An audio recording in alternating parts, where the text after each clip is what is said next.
Good evening, ladies and gentlemen. A very warm welcome to this meeting of BCP Council's Audit and Governance Committee.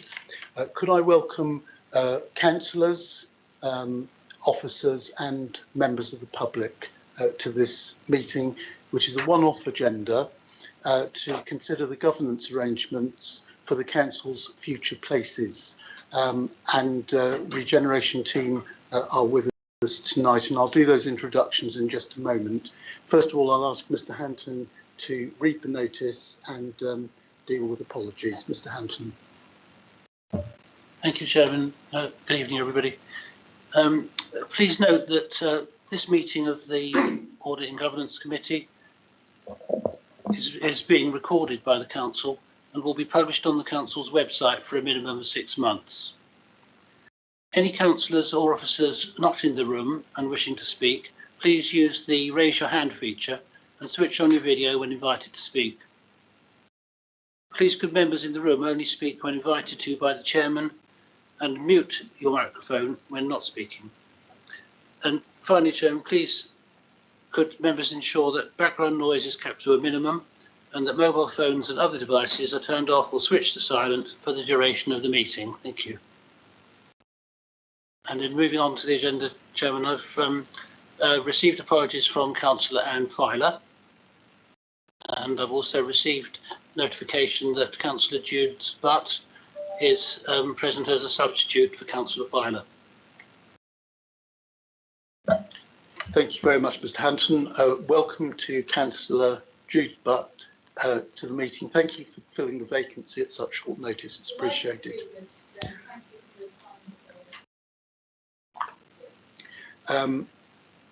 Before I go any further, could I ask Ms. Zeiss, I think you've got an introduction for us.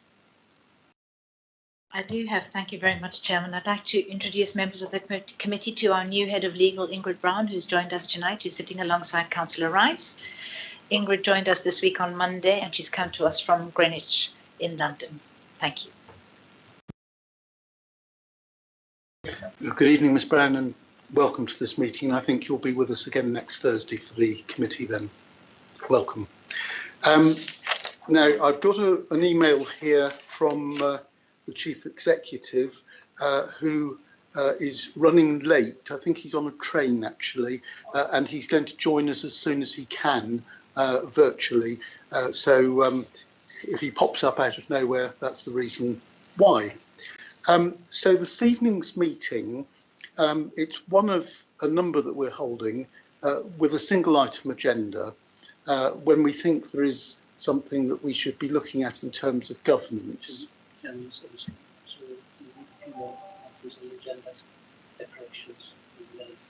Sorry, I think that was the one. No, sorry, just the substitutes. We need declarations every minute, and then there's a public issue on just to mention. All right, thank you very much. Go ahead, Mr. Hampton. So to move on to item 3, to invite any members who have any declarations of interest to make them. I think that's Councillor Brooke. Fine, thank you, Chair. As a board member of BDC, for complete transparency in the business case that we were emailed our reference to BDC sites and the company, so purely for transparency purposes. Thank you, Chairman. And then we also have on the agenda the minutes of the meeting on the 3rd of February. All right then. Do you want to ask if anyone's... So, members, the minutes of the meeting of the 3rd of February, are you content that those are a true and accurate record of the meeting that took place? Is that agreed? Thank you very much. Thank you. There is an item which I've been discussing with Councillor Brooke, and we'll deal with that at the meeting next Thursday. And then, Chairman, finally on the introductory items, there is public issues, And Chairman, we have received one statement under that agenda item, which the legal permission I'll read out to the committee, has been circulated in accordance with the provisions of the Constitution. It's a statement from Alex McKinstry. And the statement is as follows: the provisions regarding conflicts of interest in future places are very flimsy.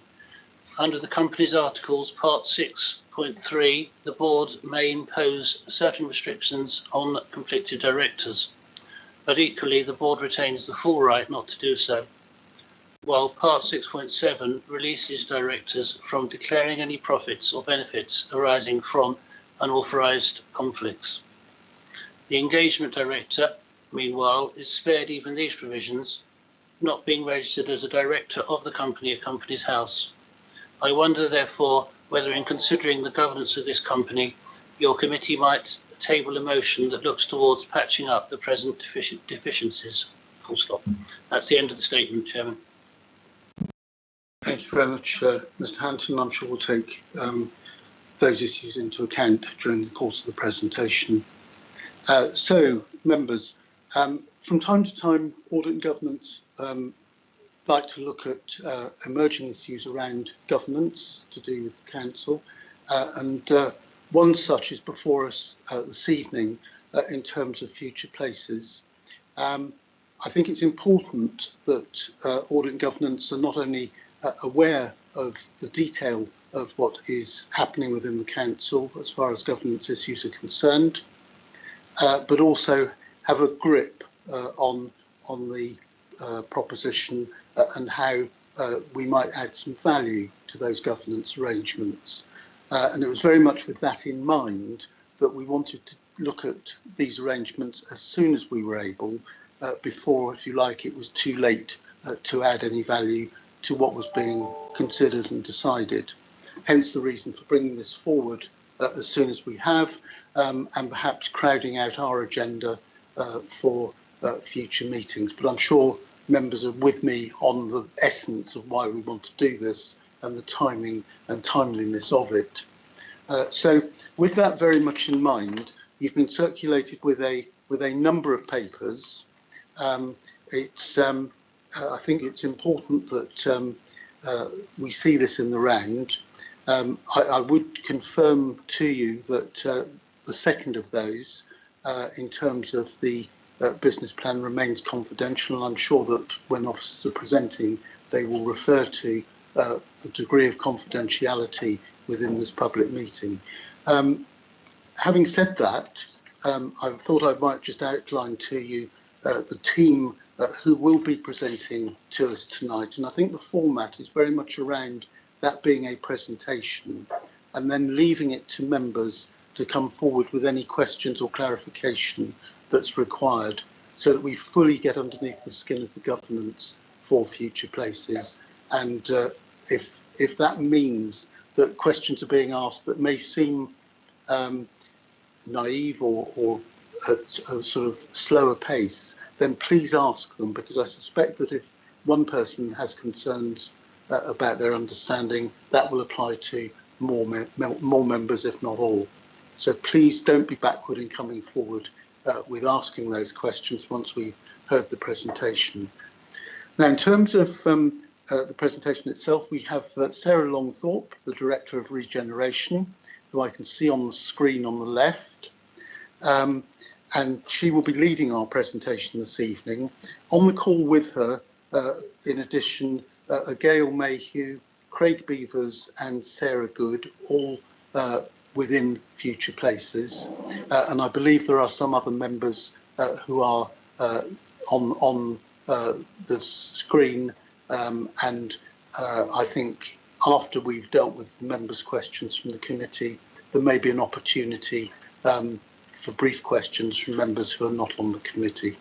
So I think without further ado, I'll pass over to Sarah Longthorpe, Director of Regeneration, for the presentation. Welcome, Ms. Longthorpe. The floor is yours. Thank you. Good evening. Thank you, Chair. Bear with me 1 second while I share my screen and get the presentation up.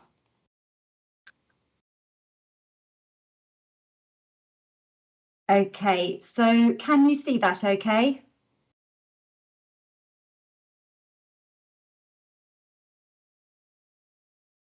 Can you Just one see moment. Are members happy that they can see that? It does indeed. Well, I think we'll do our best with that, but I think the essence of the thing is that you are going to be explaining it to us anyway. Absolutely. And obviously, while I'm in presentation mode, just sort of from a housekeeping perspective, apologies, I can't see the chat bar, you know, so if there is sort of any virtual chat running, or if anybody raises a hand, you know, and has an immediate question, I obviously have allowed for questions at the end. I won't see that. So I am more than ably assisted by my colleague, Sarah Good, who's sort of the head of delivery of Regeneration on our team. She'll keep an eye on that chat bar and she'll let me know if there's any sort of emerging issues that either she can respond to or she'll bring to my attention during the presentation, but or just please interrupt me. And again, you know, if the pace is too fast, too slow, let me know. Thank you. I thought it was worthwhile just quickly, you know, giving the strategic context to obviously the council's corporate strategy and our big plan, and obviously the key part that Regeneration plays within that. So you can see quite clearly they've got a big plan at the top, underpinned by the corporate strategy, and obviously all of the aims and objectives of our key strategic regeneration delivery partners, whether that be Future Places, the Bournemouth Development Company, or the Bournemouth Towns Fund for Boscombe, feed into that strategic objective and help to deliver our big plan objectives. So I won't dwell too long on that. You know, then looking at sort of turning that sort of regeneration and that strategy into delivery. Alongside our big plan, we're going to have an economic development strategy, and we're going to have a regeneration strategy, which are going to underpin that. They're sort of both emerging documents at the moment, which are going to be coming forward, and something we're very much going to be working up in collaboration with our key regeneration partners. This slide just highlights in the middle, obviously, we've got the regeneration commissioning team. Whilst there's myself as the director of regeneration, behind that, there are a lot of internal council resources from lots of council departments, providing services to our regeneration partners through sort of resource agreements and the commissioning plan, which I'll mention later on. You know, and the fundamental services being provided are around legal, procurement, IT, finance and communications, as well as resources in sort of housing, planning and transport from that enabling function. Each of our key regeneration partners has a delivery plan, which will come through to the council for approval. And as I've mentioned, you know, there's our key sort of 3 regeneration partners on the corner. The Future Places, our urban regeneration company, wholly owned council company, the Bournemouth Development Company, our joint venture LLP with Muse from Morgan Sindall, and obviously the Bournemouth Towns Funds for Boscombe. This slide really is just to sort of highlight, you know, each one of those delivery partners and those regeneration outcomes really sort of contribute to our key corporate strategic objectives. You know, whether that's supporting our place vision, creating our well-connected sort of world-class city region, housing and infrastructure, making sure we're sort of accelerating and providing sustainable and quality homes across the area. Contributing to a sustainable economy, see the environment in there, and culture, and fulfilling the medium-term financial plans objectives. So with that, I'd like to pass over now to my colleagues Gail Mayhew, Managing Director of Future Places, and Craig Beavers, Chief Operating Officer of Future Places. They're going to provide an overview of Future Places and sort of the ethos and the objectives of the company. So Gail and Craig, apologies, I can't see you. Yeah, okay, thank you very much, Sarah, for the introduction. Thank you to everyone for the chance to discuss the governance arrangements of Future Places. I think the first thing to put up absolutely clearly front and centre is there has been no asset transfer to Future Places. We are set up as an advisory company on placemaking, development and investment to the local authority. So we do not have an asset transfer. So the governance arrangements, there's an issue about how the proportionateness of arrangements to an advisory company as opposed to one where there's been an asset transfer. So just to put front and centre that our specific role is to look at land and property that's been allocated to us to look for the best regenerative development options and to bring back to the council our view as to how those should be optimised, both from a placemaking and regeneration point of view, and also from a financial perspective. So I'm going to hand over to my colleague, Craig Beavers, who's our Chief Operating Officer and Director of Investment. Thanks, Gail. So just to very quickly introduce you to who the people that you'll be hearing about are. I think probably many of these people are already known to people on this call. As you can see here, Gail is my boss. She's our managing director. She is a placemaker of many years' experience that's worked on a number of projects around the UK, taking brownfield and greenfield sites through from concept through to delivery, with very much an emphasis on trying to produce not just a financial outcome and a number of units, but to actually produce attractive places where people will want to live. It's been my privilege to work with her before, and I can say that she really is a very talented placemaker, which is the thing that she probably wouldn't say herself. My background is finance. I'm an investment banker by training. I was a partner at 2 private equity funds, both of which were successfully sold on after many years of successful operation. And as part of that, I spent a great deal of time thinking about the infrastructure provision that went into a number of real estate projects across a whole variety of asset types, and latterly with quite an emphasis on urban regeneration and placemaking as well. Andrew is our Director of Design and Development. He's an architect by training. He's also the current, I think his correct title is Chairman of the Institute of Academy of Urbanism. And he's very much leading the charge on our design. And then I'm sure James Croker is somebody that's known to a lot of you. He's our Director of Corporate Engagement. He is spending a great deal of his time on the big conversation, working with communities and members, trying to understand exactly what the needs of the community are, and then feeding back to them what it is that we're trying to achieve across our various sites as we develop our plans. Most recently, we ran a very successful 2-day session in Boscombe, working with the team doing the Towns Fund bid to support them on the placemaking that could go alongside that investment programme. So next slide, please, Sarah.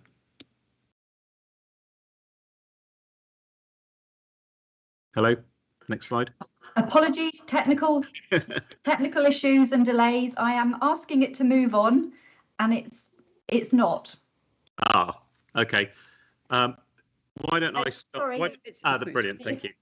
So what is it that Future Places is trying to do that's perhaps a little bit different to other people? I think, as Gail has said, our job is not to take ownership of assets and try and do something that is outside of the control of the council. I think the first point Gail has already made, but it is a very important point. Our job is to think about what can be done with the assets, to commission the relevant due diligence and put to the council proposals for what the council might choose to do with its assets across a range of asset types, and with a view to developing out houses and places. So, there's no point just building houses unless there's adequate schools, shopping facilities, sports facilities, all that kind of stuff, and roadways and public transport and all the other things that go with them, that make them places for people to live. Gail was commissioner on the Building Better, Building Beautiful Commission, which you may have seen referenced in the press. The purpose of that was to look at what was going wrong with housing delivery in the UK and placemaking in the UK, and suggest ways that it might be done better. And the points that came out of that was that you, as you see here, you need to have the right people with the right culture that understand that it's not just about either delivering maximum number of units or best financial outcome. It's about delivering places that are attractive, that meet ESG targets, that are energy efficient, that use the carbon footprint of any legacy buildings that are there, and think about that through the whole life cycle of the asset. We'll come on to long-termism in a minute. It's important to have the right governance structures in place so that you don't just play lip service to those objectives, that you write them into how things are done, that you have high standards in everything that you do. It's often said, and very rarely in our experience followed through all the way through a delivery chain. It's something that's extremely important to us. And that you focus on your supply chain. It's very easy to start out with a great plan. It's a lot harder to deliver it all the way through from concept phase through design phase, right the way through to delivery of your real estate. So next slide, please. I have clicked it. I'm just waiting for it to move on. The patient capital slides there. It's got to be patient for that one. Patient PowerPoint slide. Let me start talking about it as we wait for it to load. Stewardship is all very well. It sounds great, but it has implications to the financing side of the equation. If you're going to take a long-term view of assets, obviously you have to have a long-term view of the financing of them as well. If there's one criticism that's very much deserved of the industry I used to work in, it's that an awful lot of investment cycles are far too short to deliver good quality real estate outcomes. A lot of the house building industry works on market-led valuation cycle. They're always chasing the next quarter's returns or the next annual report. The private equity industry fares a little bit better. It typically works on a 5 to 7 year cycle, but again, not long enough to allow investment into a site, the site to be built out and the market to recognise any increase in value or better place that comes through. That typically requires very long-term cycles. One of the very appealing things of working with BCP Council is that really a council is the ultimate long-term steward. It's more akin to the old landed estates. It's not building for today, it's building for children, grandchildren and generations to come. That very much appeals to us. It's very much compatible with our objectives of long-term stewardship. Patient capital can focus on placemaking because a building has a value today, but if you put other good buildings and a good place around them, then that building becomes more attractive.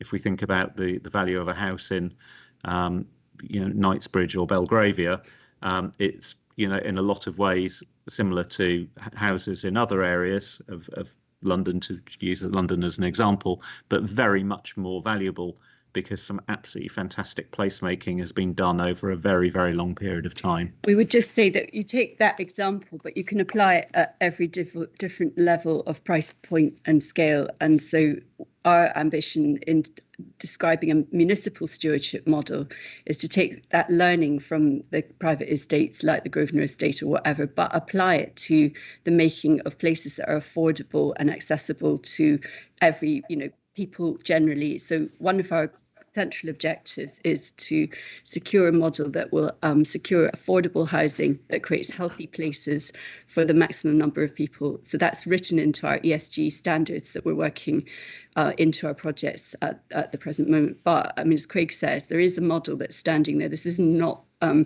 purely innovative territory. It has a long set of precedents, and there have been local authorities over many, many years who have adopted this model in the past, and that's what we're looking to revive in the placemaking model that we're developing. Absolutely, thank you. I was going to comment on the last point on that slide. The view is very much that if you take these very long-term views, it's not just economic outturns that are better. You produce better places for people to live because you have fewer maintenance issues. You have less deterioration of buildings if they're designed to last for a long time. That produces better social outcomes, and you get better environmental outcomes as well. Less waste, less energy, all those kind of issues. Next slide now, thank you. Gail, I'm sure you'll have some things to say about this slide. The ethos that underlies our design requirements are very much based around sustainability, not just in terms of the architecture, but also in terms of things like 15-minute communities, which is something that we talk about a lot. The idea that we really want to build communities that people can easily gain access to. They don't necessarily need to get in their car to meet their daily requirements of shopping, visits to the doctors, those kind of things. That there is good availability of services on the doorstep. That doesn't just reduce your carbon footprint, but less able members of the community find it much easier to access those. That's something we very much believe in and we think's extremely desirable. That developments aren't just dead dormitory communities. It's again something that's often levelled as a criticism at the private sector, that there's a desire to maximise the number of residential units and everything else is sometimes a little bit of an afterthought. That maximises profits certainly, but it doesn't produce places that over the long term people want to live. People want to live in places where there are things to do, where they can meet their daily needs easily, and where it's an attractive place. I've touched on walkability, the idea that you don't have urban motorways tearing through the middle of developments, that it is attractive and easy to get from place to place, reducing your car dependency, reducing the carbon footprint of the place, and that also the urban design and the architecture is good, is attractive, and also reflects the values of the place. And this is something that's quite important. We hear again and again of identikit developments and cookie cutters that just look the same. You don't know where you are in the country. Bournemouth, Christchurch and Poole all have their own character. They have their own individual kind of design ethos that's grown up over hundreds of years. You can land in any one of them and be pretty sure where you are. Those are things that are important and that we want to keep as we build out the developments that we work on. If I could just add to Craig's sort of run down on our kind of design and place management approach, one of the things just to underline is it's very strongly interlinked with the stewardship model that we've been developing, because central to the exercise that we're looking at is how you can enforce design quality through contractual relationships, not just through the planning system. So that long-term patient capital approach that Craig's described allows you to put a whole set of agreements in place through covenant, through contract, that make sure that what you're actually getting is what it says on the tin. That's, going back to, Craig mentioned our experience in the Building Better Commission. One of the things we looked at in a great deal of depth was actually how you could contract in best quality outcomes from a wide ESG perspective, affordable housing,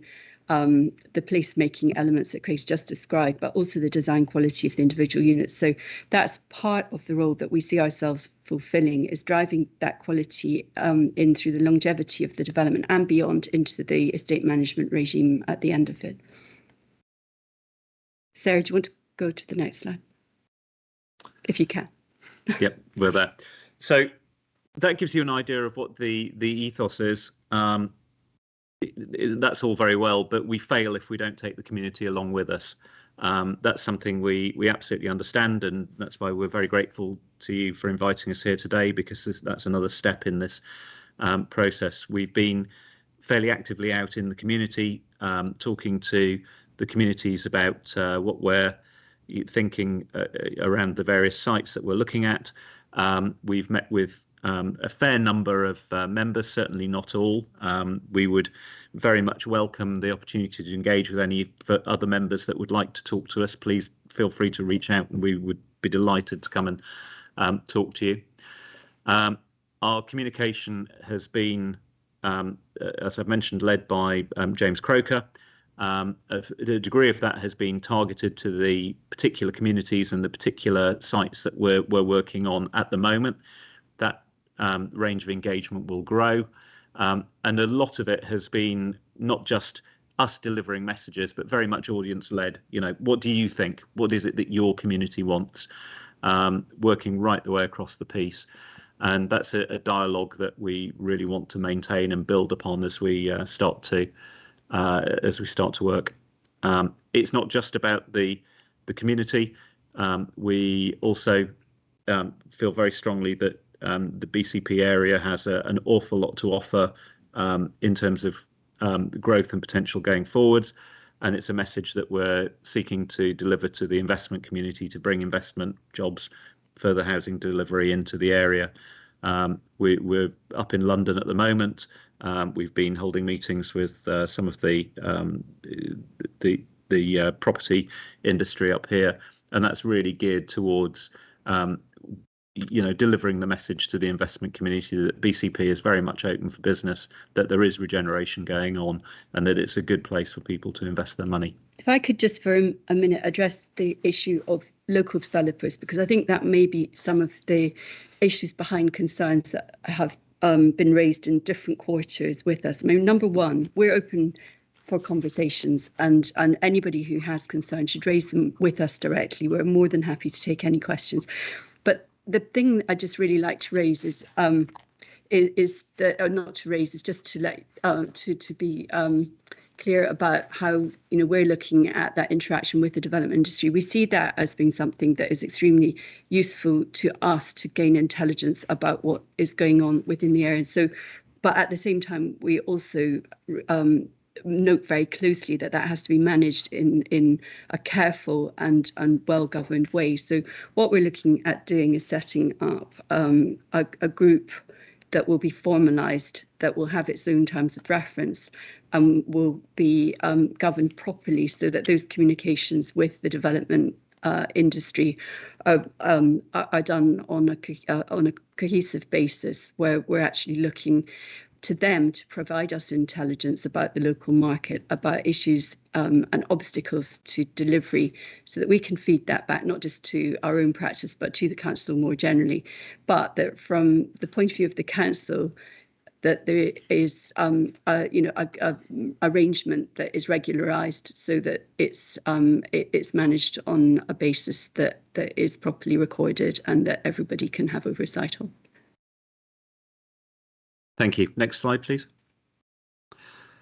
I think this list will probably be familiar to a lot of people on the call. This is just to give you an insight into the projects that we're looking at the moment. I suspect that this project list will grow over time, and indeed is starting to grow already. We're certainly building out the detail of some of these. You can see it's a pretty mixed bag. There's some car park sites on there that have possibly some potential. And I would like to stress that doesn't mean that in all cases car parks, that's certainly not something that is in any way an imperative for anything that we're doing.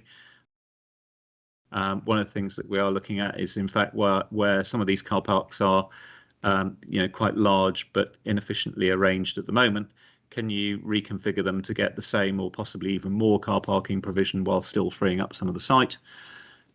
The BIC and the Bournemouth Arc is a site that I think people will be familiar. There's been quite a lot of debate about whether that's optimally positioned, whether it's still state of the art, what the nature of conferencing is going forward. We have a lot of work going on to try and understand how, in a post-COVID world and with increasing use of electronic communication like this, even before COVID, it was becoming the case that conferencing was changing. Fewer participants in the room and more engagement over these kind of methodologies. What does conferencing look like 20 years out? Once we've finished that process, there'll be hopefully some proposals which are already starting to take shape around what good looks like in the conferencing market that we can bring to council. A lot of work going on around Poole, Old Town and Quay. I think that's probably one that's got quite a lot of commercial sensitivities in. It's probably not one to touch on in a public meeting in any great detail, other than to say that we believe that Poole is a fantastic, vibrant area, and with some relatively modest interventions, we think we could really bring some benefits to that community. Christchurch and Poole civic centres are both things that we're thinking about, obviously no longer in use as civic centres. There's a number of proposals that have been put up for the kind of alternative uses that they could be put to. We are working through options studies on those at the moment, and we'll be hopefully coming back to council this summer with proposals for what could happen to those sites that we think could be really quite exciting for the community. Holes Bay needs no introduction, very large brownfield site, deliver housing on there. As I said at the outset, you know, we really strongly take the view that in order to be successful, rather than just thinking about housing numbers, mixed use needs to be built into that. That needs to be something that's attractive for people to develop. Sorry. Do you want to? Okay. Heart of Poole is really just moving in. Sorry, I tend to mentally lump that in with Old Town, but of course it's a slightly different area. But it's the same kind of themes. You know, it's an area that's you know, in some ways got a road system that's complicated, that it doesn't necessarily flow well from place to place, that there are definitely sites that aren't used at the highest and best value, and how can we configure those into more attractive assets. I'm not sure if this is more detail than people are wanting. If people want me to do this by exception, I certainly can do. I'm just conscious that I'm taking up quite a lot of the committee's time. Probably the thing to say about the other sites is that they are Turlingmoor and Wessex Fields are areas where there is scope for some build out of additional something. Quite what that is under development. Again, won't surprise anybody to hear that we think those should be mixed use developments. We're engaging with Port of Poole on their integration with the town, particularly the provision of marinas and marine service facilities, and whether those are optimally configured and right sized. The Constitution Hill is a site which probably could take a little bit more housing, which would help with the housing constraints across the piece. And we've put extra care on here because, you know, as I said at the outset, we are not your standard property developers. We're an advisory company, and we're very conscious that there is a need for all age groups and all ability and mobility ranges to have adequate provision. It's something that there is clearly need for, and we're working with the housing team to try and make sure that whatever we build out and wherever we build it, there is provision for those that need extra care within their homes. So, Mr. Beavers, do you think I could just cut across you there for a moment, please? Of course, please call me. Because I think members probably see much of this detail contained in the papers that have been circulated. Mm-hmm. And I think we wanted to get a flavour of what the company was going to do, which you've given us. I think of much greater interest to audit and governance are the governance arrangements, mm-hmm. And to understand the decision-making process, those lines of authority, and how in practice your business will be conducted with bearing in mind that this is a public authority, and from a governance point of view, we want to be very clear about what those arrangements are, and we want to make certain that they aren't just fit for purpose, but there isn't anything in there where we think there are weaknesses, and we want to make sure that you start off with a constitution, if you like, that is strong enough to withstand those other governance issues, which I'm sure members will bring forward in a moment. So if you could move towards that, please, that would be of great help and interest. And I think after you've done that, we'll then find that there are a number of questions coming forward. Sure, happy to. So the kind of first layer is probably the bit that you would most expect. We have a board of directors which consists of I'm really sorry to interrupt, Craig, but is it probably more appropriate at this point you hand back to me, because we have got slides that are going to address all of this governance and procedural issues next. Thank you, if that's all right. Yeah, absolutely. Yeah, brilliant. And thank you for giving that overview and introduction to the company. Well, the next slide is coming back onto the governance now. So Thank you very much, both. So just to sort of reiterate, from a governance and from a service perspective, Future Places, it's very much about providing that urban development and placemaking advice to the council and that best practice guidance. It's about sort of contributing placemaking input to other departmental strategies that the council are creating as well. So that we can create sort of thematic based approaches to support that market transformation in BCP. And Gail, and Craig have already sort of highlighted, that community consultation and stakeholders, stakeholder engagement is pivotal to that. So from a governance perspective, we Future Places will be scoping work on council-owned sites, and Gail's mentioned that none of those assets are sort of transferred at that stage. Very much right from the project inception point and the briefing point. It's procuring capacity studies, master plans, viability testing and financial modelling for us. It's about commissioning professional and technical work from architects and QSs, third parties, the standard professional services that you would expect, and taking it through from that early sort of concept stage through to a detailed planning and then contractor procurement. It's about preparing business cases as well to ensure that the schemes coming forward are sort of fit for purpose and they're developer investor ready. And again, it's about providing that commercial advice to us as well on market demand and investor appetite sort of across all sectors. So just to focus in on the governance, and my first slide here, I think, which is really important to highlight, is that Future Places is a TECL company. It's a wholly owned council company. We're the sole shareholder. I don't want to, I'll give a brief overview of the TECL, but please stop me if I'm going into too much detail and you have this awareness. But TECL status, means that the company can be commissioned directly to provide services to the council, very similar to, well, not similar, exactly the same as our other TECL company, Bournemouth Building and Maintenance Limited, BBML. Most public contracts would be subject to procurement and competition in accordance with the Public Contract Regulations 2015. But where a local authority undertakes to work in-house and create a TECL company, you don't have to follow these competition procedures because this TECL in-house exemption allows you to award the contracts to the company and for them to provide these services without the need for the tender process. To do that and to be compliant with the TECL status, it's very important that there's a control and a function test. And that's just not really considered from the inception and the setup of the company. That's constantly reviewed and monitored through the life of the company to ensure that it is still complying and adhering to the TECL status and that isn't put at risk at any point.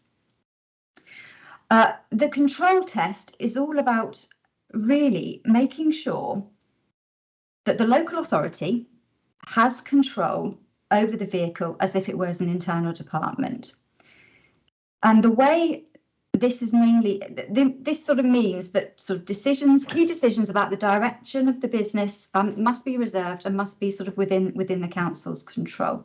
And that's really done through a series of governance procedures and core documents, which I will come on to. Mainly sort of the shareholders agreement and reserve matters that are crucial to sort of safeguarding that status going forward.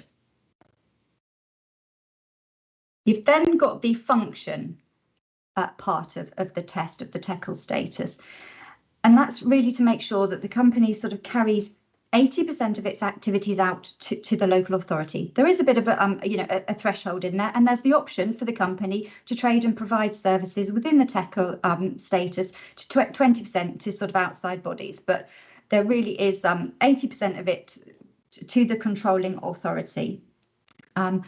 And another key fact here is that there's no private share or other sort of ownership participating in this company, which of course it's not, and it complies with being a wholly owned council company. So the function test really ensures that the company or the vehicle carries out the essential parts of the activity under the control of the local authority. And again, this is something that really should be assessed and looked at, over sort of a 2 to 3 year period, because there may be peaks and troughs, but to see if you sort of need to review that at any point. So as I've mentioned before, it is very important to safeguard the TECL status. Unless future decisions are made and the relevant approvals are sought to perhaps consider if the TECL status is still appropriate, or that you may wish to consider changing that. But at the moment, it's a TECL company. We have the control and the function tests, and we need to make sure we're ensuring that TECL status and we're safeguarding it from a government and a regeneration client team perspective. So just some more about the governance. There's the Future Places is governed through a suite of legal documents, standard legal documents that you would expect for sort of private limited companies, articles of associations, shareholder agreements, loan agreements, resource agreements, and a commissioning contract. Now, the key documents that sort of we're going to look at today are really sort of the shareholders agreement and sort of the commissioning plan. But the resource agreement is also, a very important document, because this sets out the services that the council are going to supply to the company, and they will be detailed in individual service level agreements. And this comes back to sort of my earlier slide, where the council will be providing key services to the company through corporate comms, legal services, HR support, estate support, etc. I mentioned briefly on there a loan agreement. So the loan agreement would set out the terms of provision of providing the company with working capital. So that has sort of gone through, and there is a working capital loan agreement in place. I've mentioned the commissioning plan and commissioning contract, which I'll come on to in more detail. But another important document to mention is obviously the company business plan. Now, the company has an approved business plan for sort of the 21 to 23 period, which was approved by sort of Cabinet and Council back in October 2021.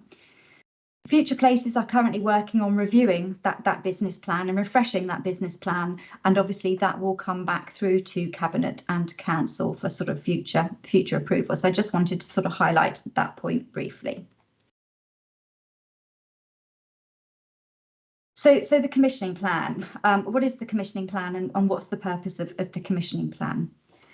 Well, it really forms the backbone and the basis of the procedures and the governance structure as to how the council and the URC are expected to work together to advance the development of the agreed sites and projects within its business plan and its portfolio.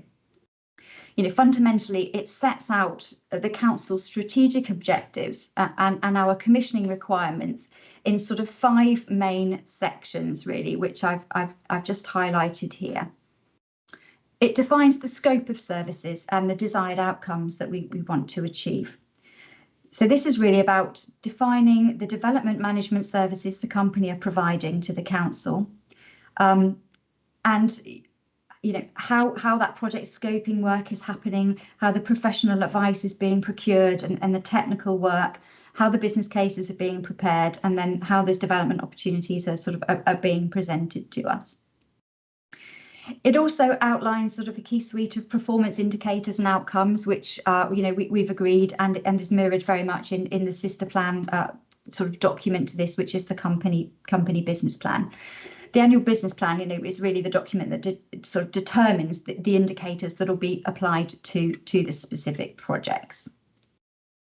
And indicators, for example, would include the amount of completed site technical studies that would be undertaken, what sort of feasibility and viability reports and master planning studies would be undertaken, number of options assessments, right through to the gross development value that we'd look to generate, the number of homes we would hope to get out of it, and the amount of third-party funding leverage. But that's just to give you a broad spectrum of what some of the KPIs would be, but that would be project specific.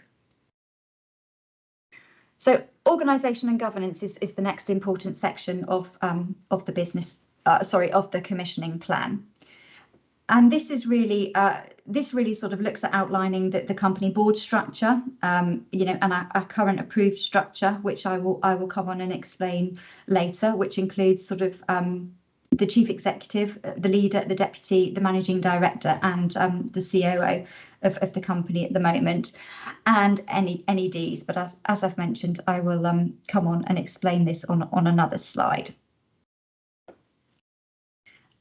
It also, looks at the ways of working, how the council and the company are going to work together from that commissioning perspective, how often we're meeting, how we're structuring those commissioning team meetings, how we're then liaising with our internal clients within the service units to make sure we're providing the right services to the company as per what's been agreed in the resource agreement, to make sure that we're managing the provision of those services and resources, and that we're enabling the company to deliver by the correct provision of those services.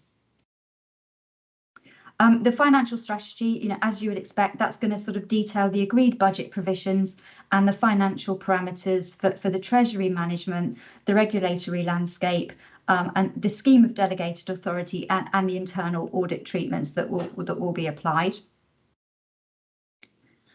Another key section is the communication section. So this really outlines and focuses on the communication strategy. It looks at sort of the branding, looks at the media relation protocol and stakeholder engagement.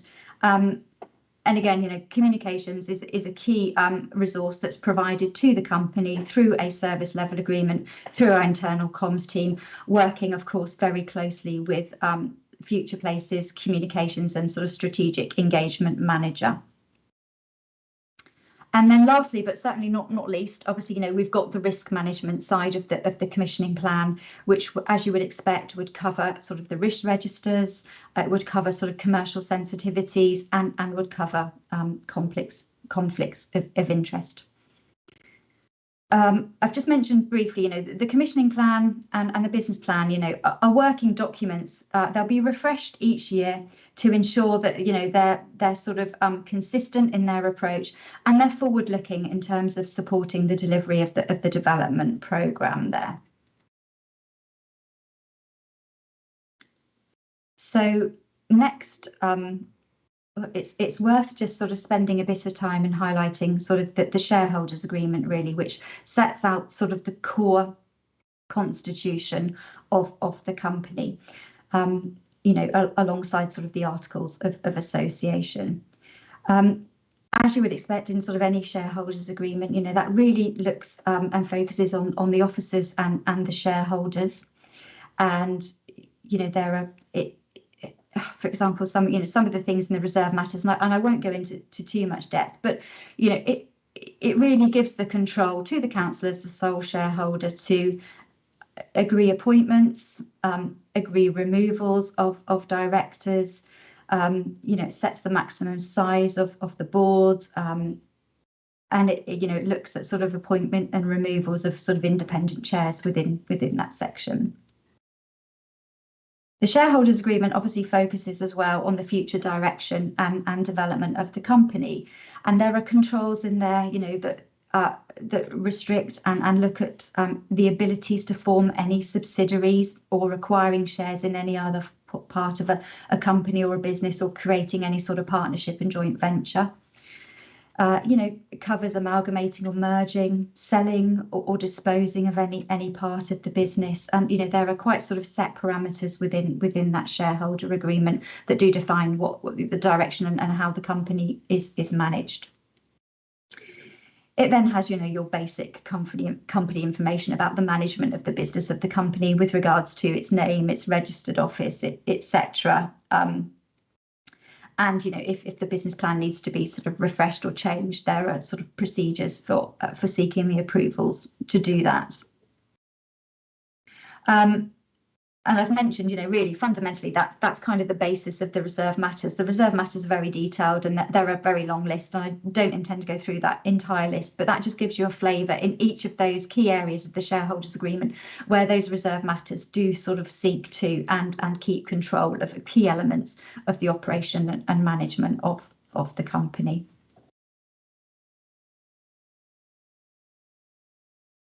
Oops, sorry, I jumped ahead there. So I think that sort of leads me on to sort of the company governance structure and the board composition at present. So we've sort of got a board set up at the moment, and then we've got what the board set up is intended to be. So the company is in the process of going out and seeking to appoint NEDs. So they will be independent NEDs of the appropriate experience and calibre that we would want to attract to future places. However, we are waiting at the moment to sort of finalise the revised business plan, and then once we have that, we will be making approaches and going to the market to source those NEDs. But it's very much the intention that there'll be 3 NEDs that will sit within the Future Places board, and one of those will take the position of chair. So there will be sort of that independent chair. At the moment, there are Future Place company representatives on the board as well. Which is the managing director and the chief operating officer. And at the moment, there are 2 council member directors on the board, which is the leader and the deputy leader of the council. So I think that's just sort of a brief overview of the company governance structure as set out at the moment.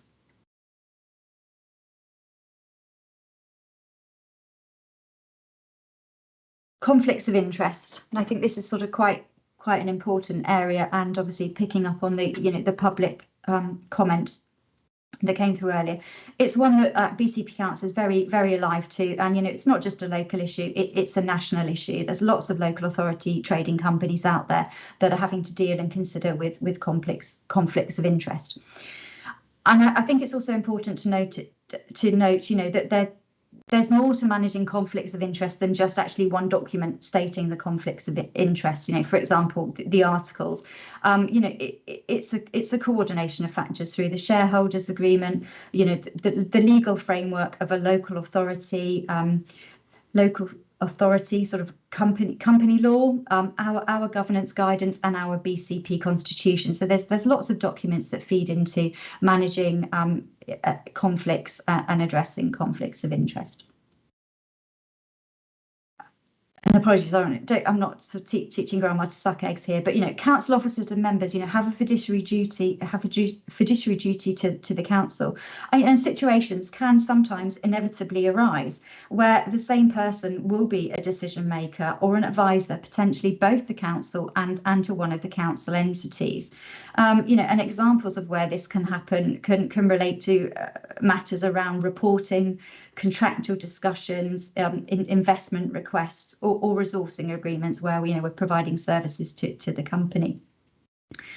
And there's actually quite a sort of an interesting local partnerships LATC review document that was sort of published in September 2021, which has provided actually quite a lot of helpful guidance and toolkits on undertaking sort of strategic and governance reviews on wholly and partially owned LATCs, and conflicts of interest is an area that they look at quite closely there as well. So for member directors, I think it's important to note that it's the responsibility of each elected member to declare, their interests as per the code of conduct for members contained within the BCP Council's constitutions. And the monitoring officer, keeps a register of those interests, and that's available for inspection.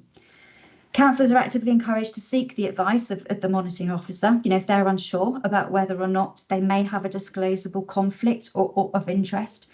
And then the monitoring officer will advise. But ultimately, that responsibility rests with the individual councillor.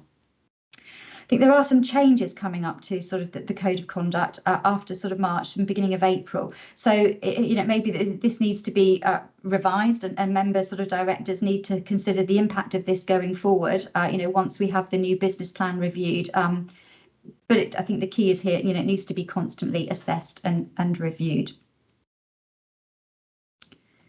With regards to sort of officer directors, officer company directors, and even sort of tier 4 and above officers, of the council. Again, we are required to fill in declarations of interest form and lodge those with the monitoring officer.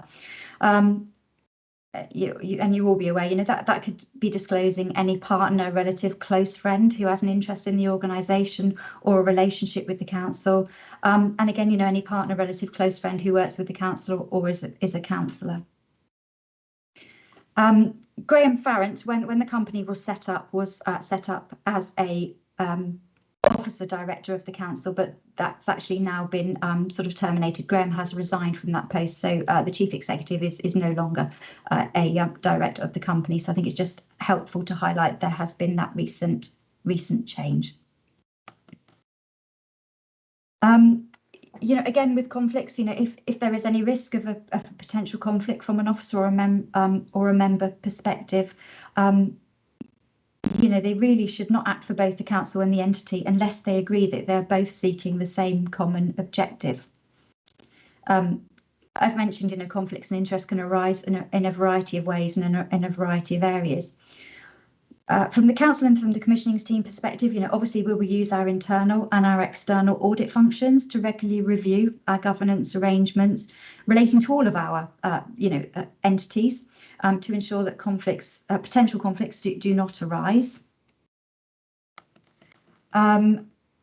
You know, but just sort of some examples of where, you know, conflicts could arise, where individuals act as representatives for both the entity and the council, are around key roles and where sort of certain decisions of the shareholder will require ratification by a Section 151 officer.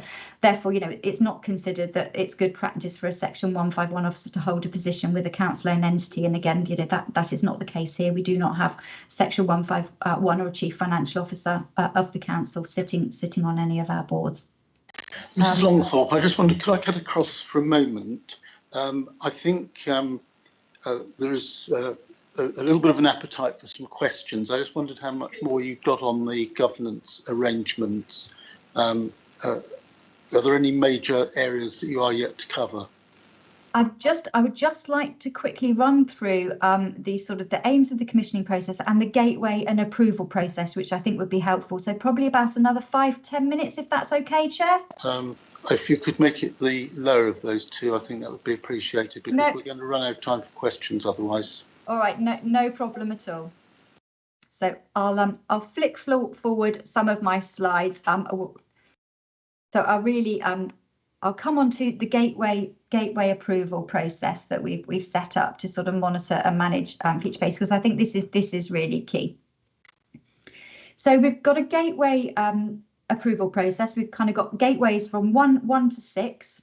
At gateways 0 and 1, very much at the outline project idea and the project inception stage.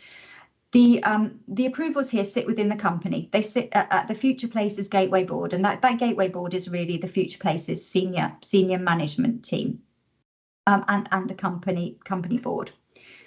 Stages 2 to 4, which really focus on the business case process, taking it through from the strategic outline case through to a more sort of detailed outline through to the full business case, actually all sit with the council. You know, you can see there that at that point, when the company is asking for a decision or asking for funding, it is coming to the council, cabinet/the council to consider and award. It then drops back down after those approval processes to sort of that pre-contract and that construction, that delivery phase, and then sort of post-completion benefits and evaluation phase to back within the company space to really sort of report back on that. So that sort of is a very brief overview of sort of the governance process there, but that clearly sees the differing layers between what the company is undertaking and approving, and then what is being escalated to the council via cabinet and council to seek approvals from, and that's mainly the key business case side of things. I think it's also quite important as well to note, you know, that this gives us levels of governance that we're working within, you know, because we've got the Future Places senior management team, we've also got the board that will be agreeing things and then reporting back to the council and cabinet. The council's commissioning team are going to receive regular reports on these activities as well, as well as part of sort of, the annual review and the business plan setting. So we're integral to that process and setting them in sort of tandem with the company. I think it's important to highlight that this gateway process very much is mirrored and is based on the HM Treasury Green Book guidance, and also sort of those gateway stages correlate to the RIBA, Royal Institute of British Architects, sort of plan of work as well. So it's really covering the full project life cycle right through from inception through to completion, delivery and completion. So it's a complete control framework with strategic interventions sort of throughout there to maintain that sort of public interest. And I think, sorry, my next slide here is just a different version of the other one, but it really, you can see along the bottom there how, it does mirror the Green Book Treasury methodology, RIBA methodology, again, against our gateway proposals there. I think it's important finally just sort of to touch on the roles of internal and external audit within the company. So internal, it's a TECL company, and I've explained that in great detail. So as a TECL company, it's subject to the public sector internal audit standards. The council's internal audit team has an independent, objective assurance and consulting sort of role, and that's designed to add value and improvement to our sort of organisation's operations. The Future Places has been allocated sort of a senior auditor, so there is sort of a specific key point of contact, which is great. And Future Places, has been included within the agreed scope of work of the internal audit work programme, and planned audits will obviously be built into the annual business plan process as well.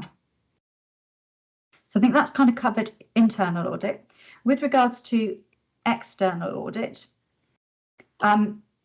the council's finance team is obviously liaising with our strategic procurement team at the moment to ensure that the retendering of the external auditors for all of the council subsidiaries is completed in good time, and that will be in place for sort of the accounts and the sort of the year-ending audits 31st of March 2022.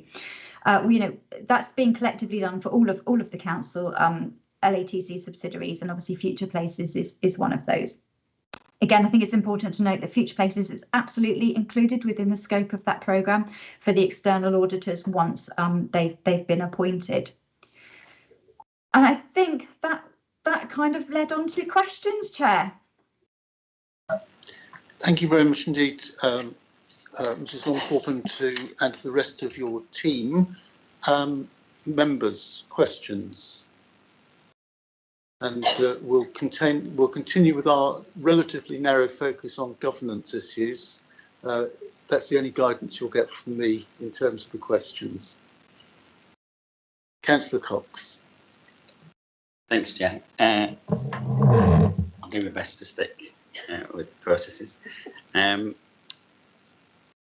an overall comment, though, to begin with, I am very concerned that we see, that there are good things that the public sector do, and there are good things that the private sector do. And I'm very concerned at the moment, having listened to this, that we seem to be getting the worst of both, not the best of both. And that's my overall concern, because some of the stuff in here rings alarm bells as far as I'm concerned. There's a few things I just wanted to, a few questions, so stop me, give other people a chance when you want to. Could we do what we usually do? And you ask a cluster of perhaps three relatively short, brief questions. I can move on to others, and then you can come back later on. Okay.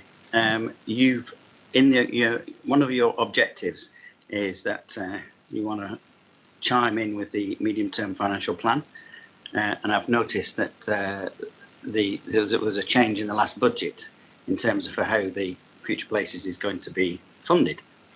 I believe it used to be management fees, and now it's almost a success fee basis. That's certainly not in the business plan, from what I can see. So I just wanted to comment on that. And has that been, have you actually taken that into account yet, or is that part of the changes that you're going to be making to the business plan? The other thing is that you've said that there will be no transfers of sites, but actually in the business plan, you talked about SPVs for individual sites, and therefore that would seem to imply that you will be putting some sites into SPVs, which are, of course, special purpose vehicles, which are subsidiaries of presumably Future Places. So I just wanted to understand a bit more about that. And in terms of in your stewardship slide, you talked about beautiful, but that doesn't accord with the business plan again, which there is a line in there that you don't. That doesn't necessarily mean that it has to be beautiful. And I just wanted to also, along that stewardship slide line, you talked about the supply chain and it being quality supply chain, but not, you've made no mention of local.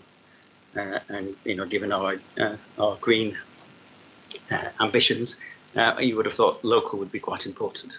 So that's for you to be going on, Mr. Chair.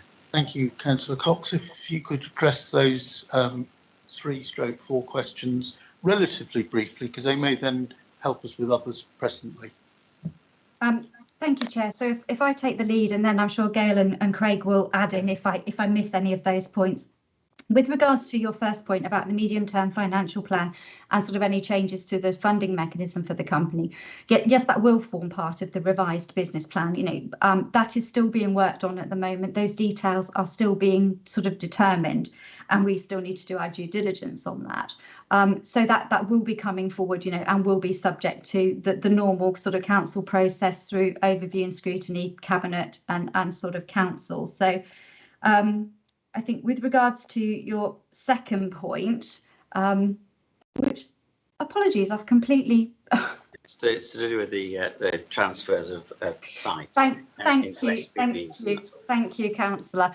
No, absolutely. None of these sites have been transferred to the company at the moment. They are providing those design management services. As part of the business planning, their business case process, if one of the options that comes forward as the preferred option is that it may be suitable to create a JV or consider a transfer, again, that would need to be clearly sort of demonstrated within a business case, and would come forward, through that gateway approval process, as I've mentioned, sort of, through to cabinet, whether that's the outline business case or the full, detailed business case for consideration and approval. The company sort of has no autonomy or decision to sort of make those decisions without it coming back to the council, and they would be presenting, that within a range of delivery options. And then I won't answer the beautiful point. I will certainly leave that to my colleagues there, but I will pick up on your last point on procurement. As a TECL company, they have to adhere to the procurement rules of the council, and very much, the local supply chain and the consideration of local suppliers is very much part of that as well. Thank you. Gail or Craig, I don't know, did you have anything to add? I don't think there's very much I can add to that, Sarah. It's a pretty comprehensive answer. I think the only point I would make about ownership of individual assets is that clearly that's not a decision for us. Any decision about ownership would have to be made by the council. I note Councillor Cox's comments that an SPV would be owned by Future Places. I'm not sure that necessarily follows at all, and I would certainly set his mind at rest that if there were to be any change of ownership, it would certainly be under council control, unless it was some sort of JV for good reason. But that's, we're into the realms of speculation about what might happen in the future now. Thank you, Councillor Phipps. Sorry, can I? Sorry. Yes. Sorry. Can I just come back on one thing, because you didn't actually answer that one. It's to do with the beautiful expression under the stewardship, and if you look on page 5 of your business plan, there's a line in there which says such improvements are not designed to make places more attractive. Now that seems to run completely contrary to the stewardship page that you've just shown us. So that was the point I was trying to make. Sorry, Councillor Cox, if I could just maybe take that one. I think it's written thoroughly into everything that we're doing, that the aim is beauty, ESG, and health, well-being, and a range of social objectives. So I mean, if you don't feel that's strong enough, I'm very, very happy to meet with you and take that question offline to, you know, make sure that we put a more robust statement in on the achievement of beauty through our schemes. You happy to leave it there for the moment? Councillor Phipps. Okay, thank you. I've got various questions, so if I do some and perhaps, like Councillor Cox, come back again. As I say, a cluster of 3 I think is quite manageable. Okay, I'll do my best. Right, so first of all, it's about the council is making a loan to Future Places, I understand, of £8 million. So what is that actually going to fund? Who benefits from it? And what would the terms be set out for repayment of loaned funds? That's the first one. I did have, I was also looking at this transfer of sites, and I understand nothing has been transferred, but it does say that assets may transfer to Future Places. So what I would like to know is how any such transfers, should they happen, be approved, and how will any BCP assets be actually protected should that happen? And how will any approvals for these projects, transfers or anything like that be sought? Would this have to go to full council? How would it work as far as any transfers, should they be made, happen? You touched on conflicts of interest, and I've got a question on that as well. In the Articles of Association, there is the section, but you probably know what it is anyway.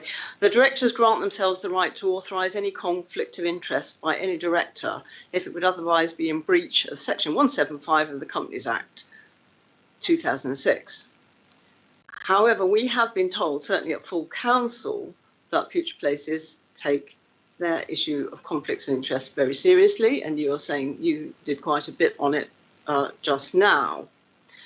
And the commissioning plan does say that the company operates in conformance with the requirements of the Companies Act, etc. So why is basically that clause in the Articles of Association that safeguards against, why are the safeguards against conflicts of interest being undermined, I suppose, in a way?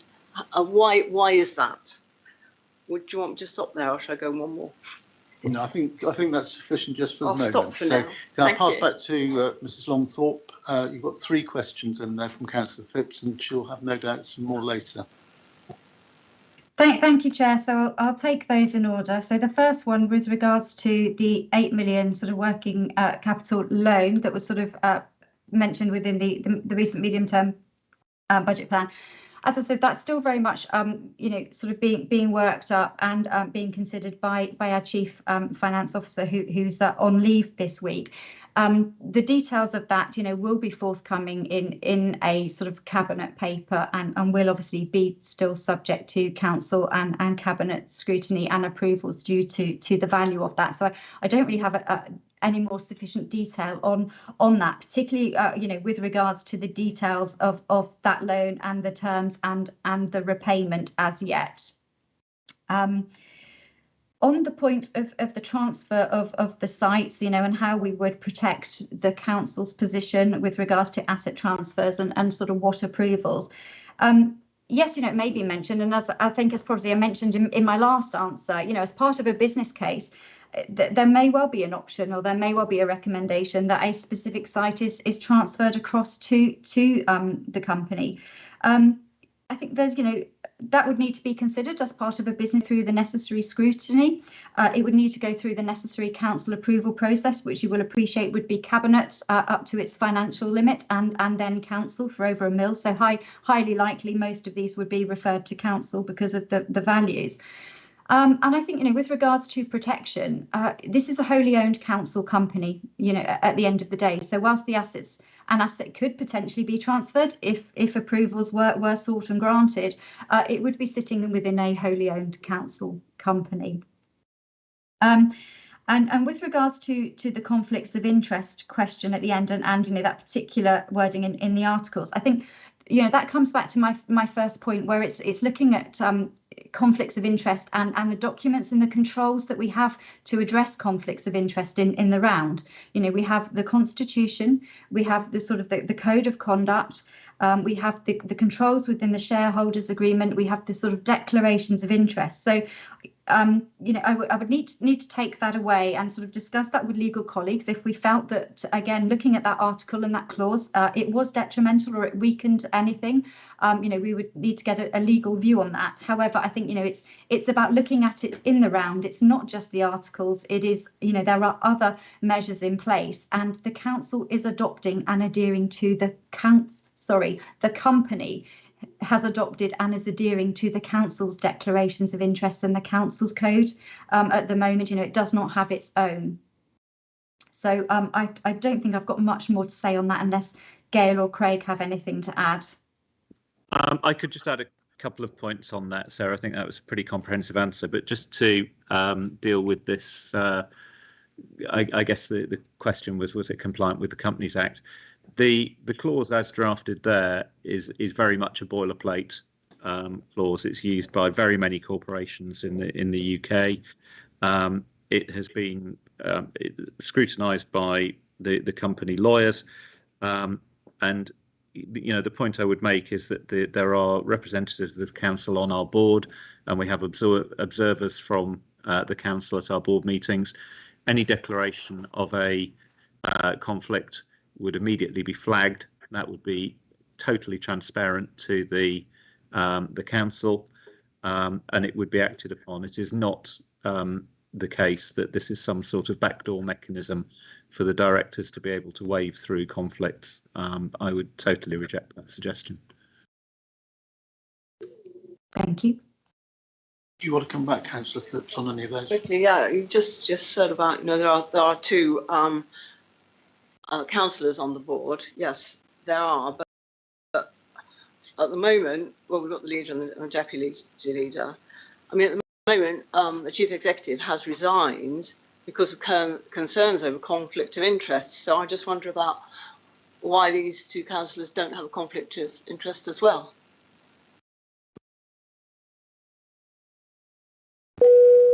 Thank you, Councillor Phipps. So that is the current sort of board makeup at the moment, with the leader and the deputy on it. You know, I think there, as I mentioned before, you know, I'm aware that there may be some changes to the codes of conduct that will be coming through sort of after sort of April, which is still sort of go through an approval process. So that may change the position, and it may well be need to be considered. But as I mentioned before, I think it's something, you know, that needs to be constantly assessed and reviewed, and that responsibility is sort of with the members really to declare if they feel they have a conflict of interest. Thank you. Just to complete that one, I'm not sure that it's correct to say that Graham Farrant resigned from the board because of a conflict. Well, I think the issue has come up because you raised the issue in your presentation, and of course that then sets something in motion that really needs other questions answered, I suspect. I'm aware that the Chief Executive is actually on this call, and I think he'd like to come in now. Mr. Farrant. Thank you, Chairman. I hope you can hear me okay. I've had a real problem during travelling down from London. But just to say, the reason that I resigned was not really about conflicts of interest, but because the Managing Director and Chief Operations Officer were ready to take up their roles on the company's board. And I think members will know I'm not very comfortable with boards which have both councillors and officers on the board. I think there are times and exceptions that we can give, but it felt to be more appropriate that it was the leader and deputy leader, and then the Managing Director and Chief Operations Officer for the company on the board. So that's the principal reason behind it. Just thought it might be helpful to clarify that. Thank you for that. I suspect if I can perhaps just get a little bit more out of this topic before we move on, it's a point of view, it's a position that you've stated with regard to there shouldn't be a mix of officers and members on a board. Who has actually made that decision, and where has that position come from? I think that's more of my preference, having companies run by local authorities in my previous experience. I think the position is difficult for them to exercise their roles within the company and the council, and therefore I've always preferred an arrangement where board directors are made up of either councillors or officers, depending on the nature of the company or the board. So it's not a rule. I think there was some advice from the LGA many years ago following an issue in Newham, London Borough of Newham, but it's not a hard and fast rule. It's just my preference. Thank you very much for that. Councillor Jute-Butt. Thank you. And thank you for all the work that's gone into that. There's a lot of background in there. And obviously, as a governance programme, we want to ensure that what is being delivered is obviously in the public domain, that they understand it. So it's a very ambitious programme in train. And with the deepest of respect, with all the iterer that you've advised us, what is the realistic delivery of these projects in which our communities can materially rely on with regard to delivery? It's huge. It really is ambitious. It's exciting. But how are we going to ensure that we can do that with the prescribed time frame that you've advised us of today to ensure that we do deliver for our residents, who obviously we are here for? Thank you. But deepest of respect with regard to the project of which you've undertaken, huge piece of work in there. Thank you, Mr. Chairman. Thank you. Mrs. Longthorpe? Thank you, Chair. I will actually refer that one to Future Places colleagues, because that's sort of really relating to sort of programme and project delivery, as opposed to sort of the governance. I wonder whether Gail Mayhew might like to take that one up in that case.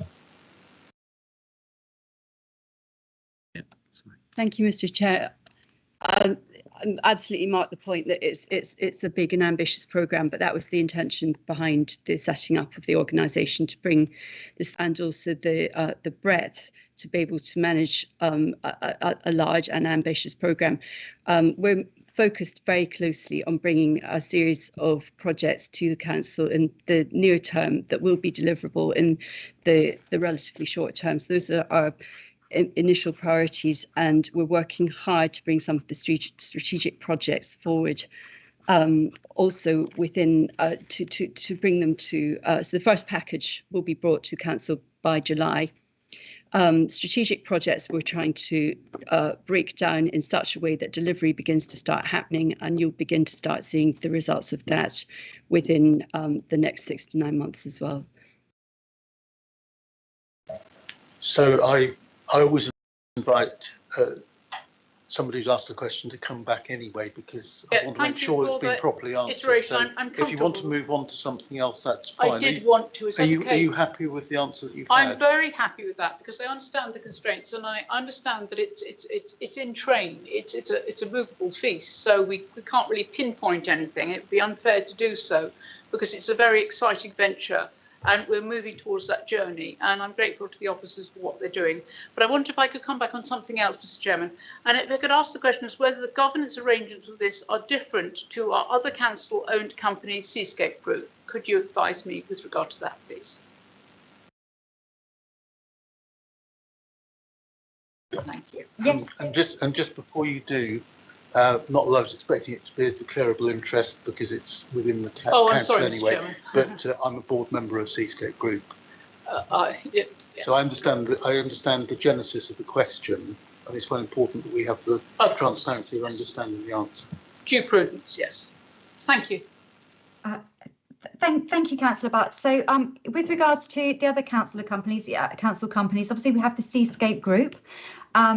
The Seascape Group is made up of Seascape South, providing construction services, and Seascape Homes and Property, which provides sort of housing and sort of landlord services to fulfil our statutory obligation and sort of in the open market sectors. Very similar, both wholly owned council company. So the group is the shareholder, reporting 100% back to the cabinet/council. There are member and officer directors on those boards. There are non-executive directors on the group board as well. But I think, you know, the key thing there in terms of the board composition, there are and apologies, I'm a bit far removed from the board compositions of these now, but it is my understanding, and there certainly was officer and member directors, you know, and that was a range of leader, deputy, portfolio holders, or other nominated member directors. Thank you. So I hope that has that answered that question for you? I'm grateful for that I can't say the word. Chronologically, can't say it. Mr. Chairman, you'll have to help me. I'm grateful for that. Thank you so much. Thank you, Mr. Chairman. Thank you, Councillor Butt. Councillor Rice.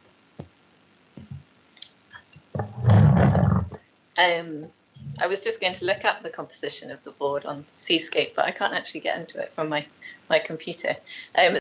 So I was wondering, since you're on the board, are you able to tell us how many councillors are on it? Because my question relates to how many councillors are on the board for Future Places, and it's been raised by colleagues that it may be advisable to have 3 councillors on that board if it was possible, just to increase communication with all of the councillors and gain sort of cross-party enthusiasm for all of the projects that do come through.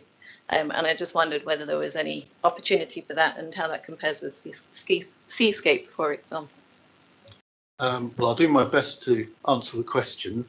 Well, I wasn't anticipating it. The structure is slightly different, and I think we have to also remember how it came about. So Seascape Group, rather than the subsidiaries beneath it, Seascape Group Limited was a former company of Bournemouth Council. Okay, so it didn't begin with BCP.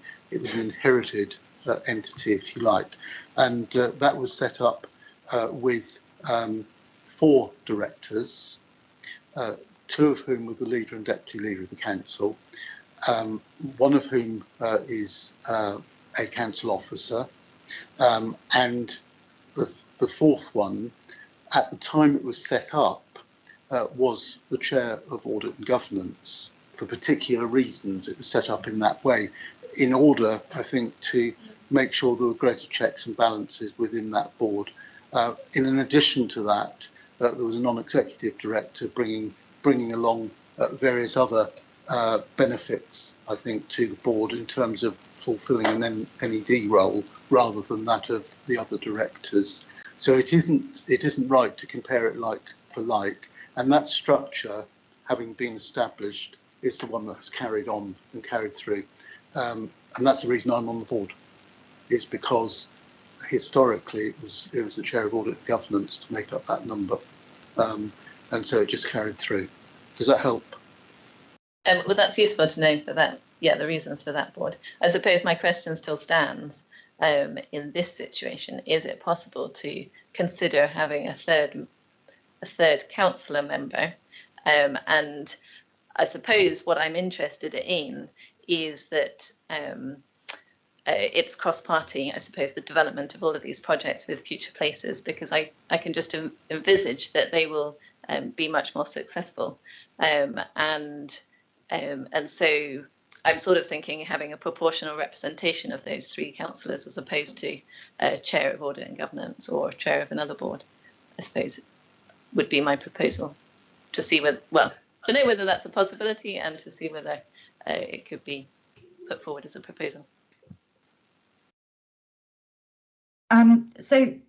Chair, if you don't mind, I've just had a look, and there were two member directors on sort of group Seascape South and Seascape Homes and Properties. So that just confirms that number. I just frantically Googled Companies House and searched that whilst you were chatting. And with regards to sort of the consideration of any changes or increases, I don't think that's a commissioning team role for consideration. I think that will probably need to go back to the board to be discussed. I see. I think I would agree with that. I don't think I'd want to take that any further in this meeting, because I don't think it would be appropriate. But I think the Chief Executive would like to come in as well. Thank you, Chairman. Yes, I do apologise. I was having trouble getting off mute. Can you hear me okay? It's intermittent. Oh, right, sorry, I'll try and get a better signal.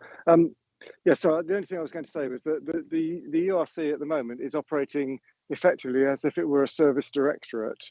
And, you know, there would be, as clearly is open to the council to consider, but it would be unusual to have a cross-party group effectively feeding into a service directorate. The work that he's done is being contracted as if it were, because it's a tackle company, as if it were a service directorate. I thought I just wanted to make that point because it is open to the council to do that, but it would be an unusual arrangement.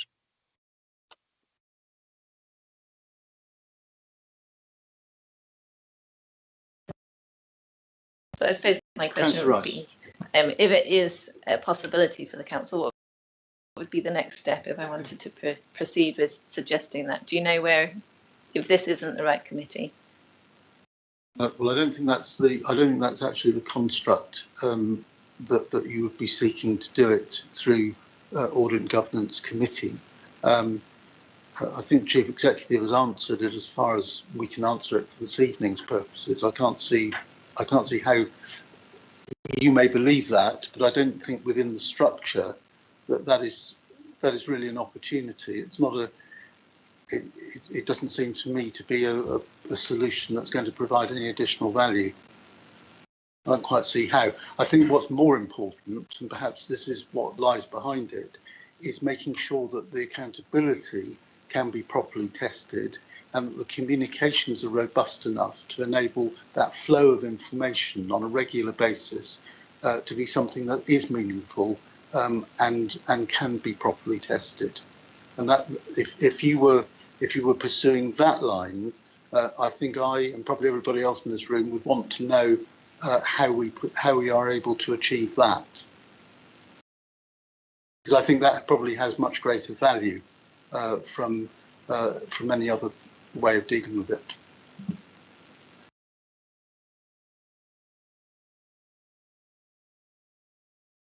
Mr. Beavers, I think you wanted to respond. Thank you. Yes, if I could just comment briefly, I do take the point that communication and, I just reiterate the point that I made during the presentation that one of the things that we've put in place is a Director of Communications who is there specifically for communicating, not just with the community, but with councillors. I'm not sure if that's something that Seascape Homes has in place. But if there are communication issues that people want to be more informed about what's going on within Future Places, I'd urge them to make contact with James Croker if he hasn't made contact with them already, and he'd be very happy to make sure that any communication that's needed is put in place.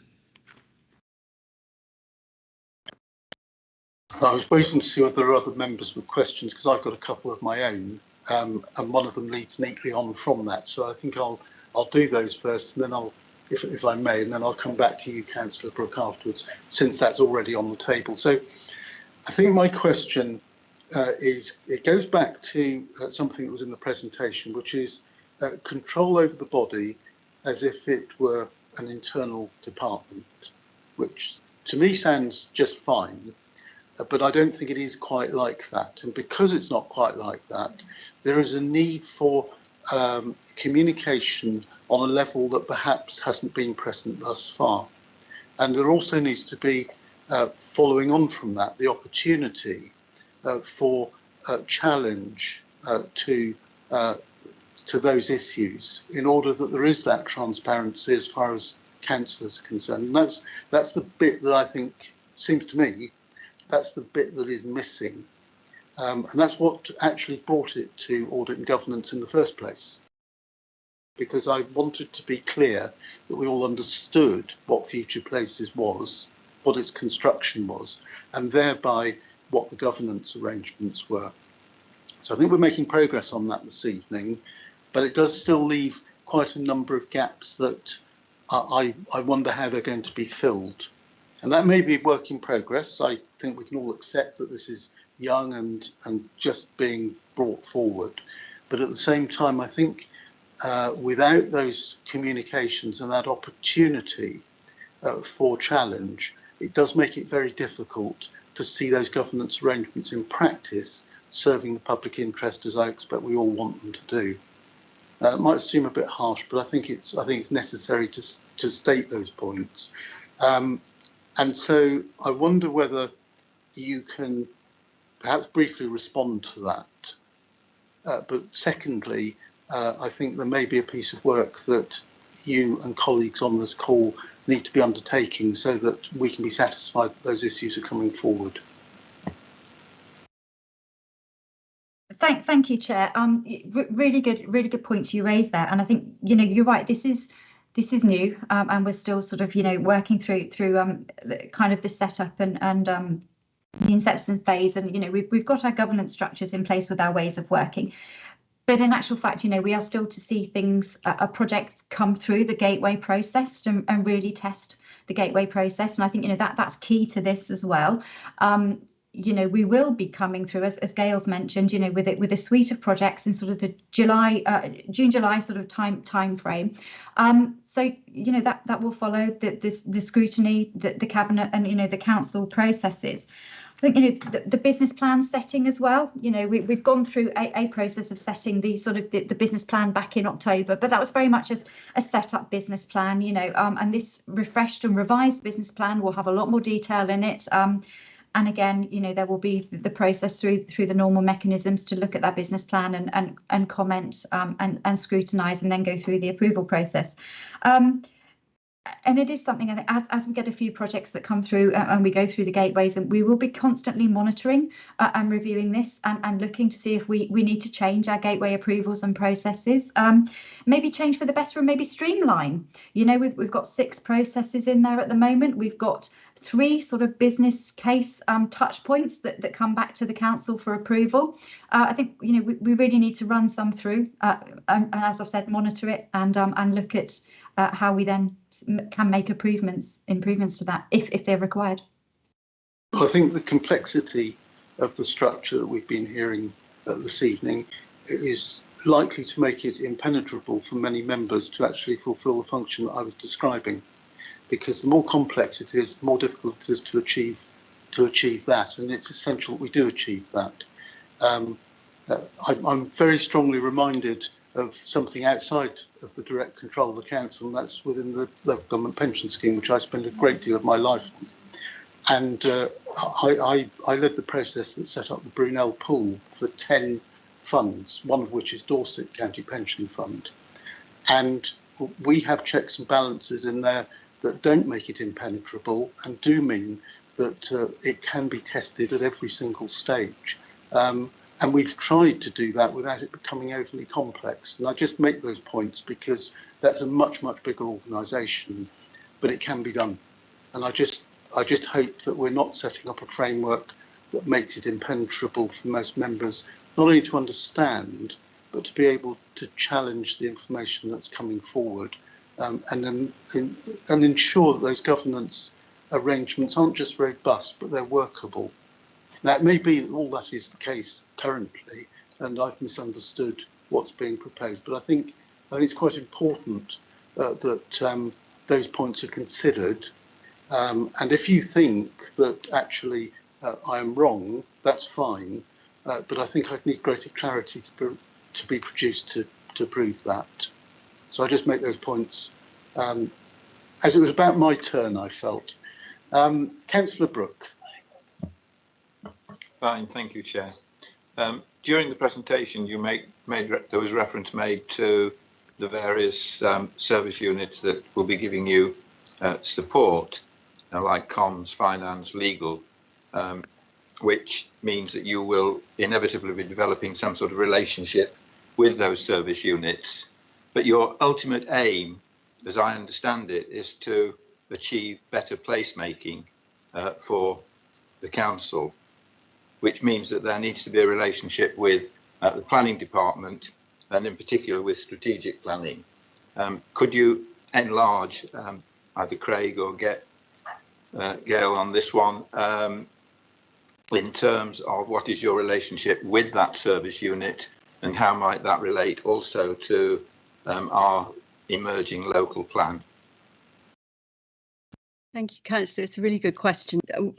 At the outset of the company being set up, we did a round of consultations with all of the council departments, and the key ones, obviously, in terms of how we move forward, are planning, transport, economic development, and probably climate change to an extent, housing colleagues as well.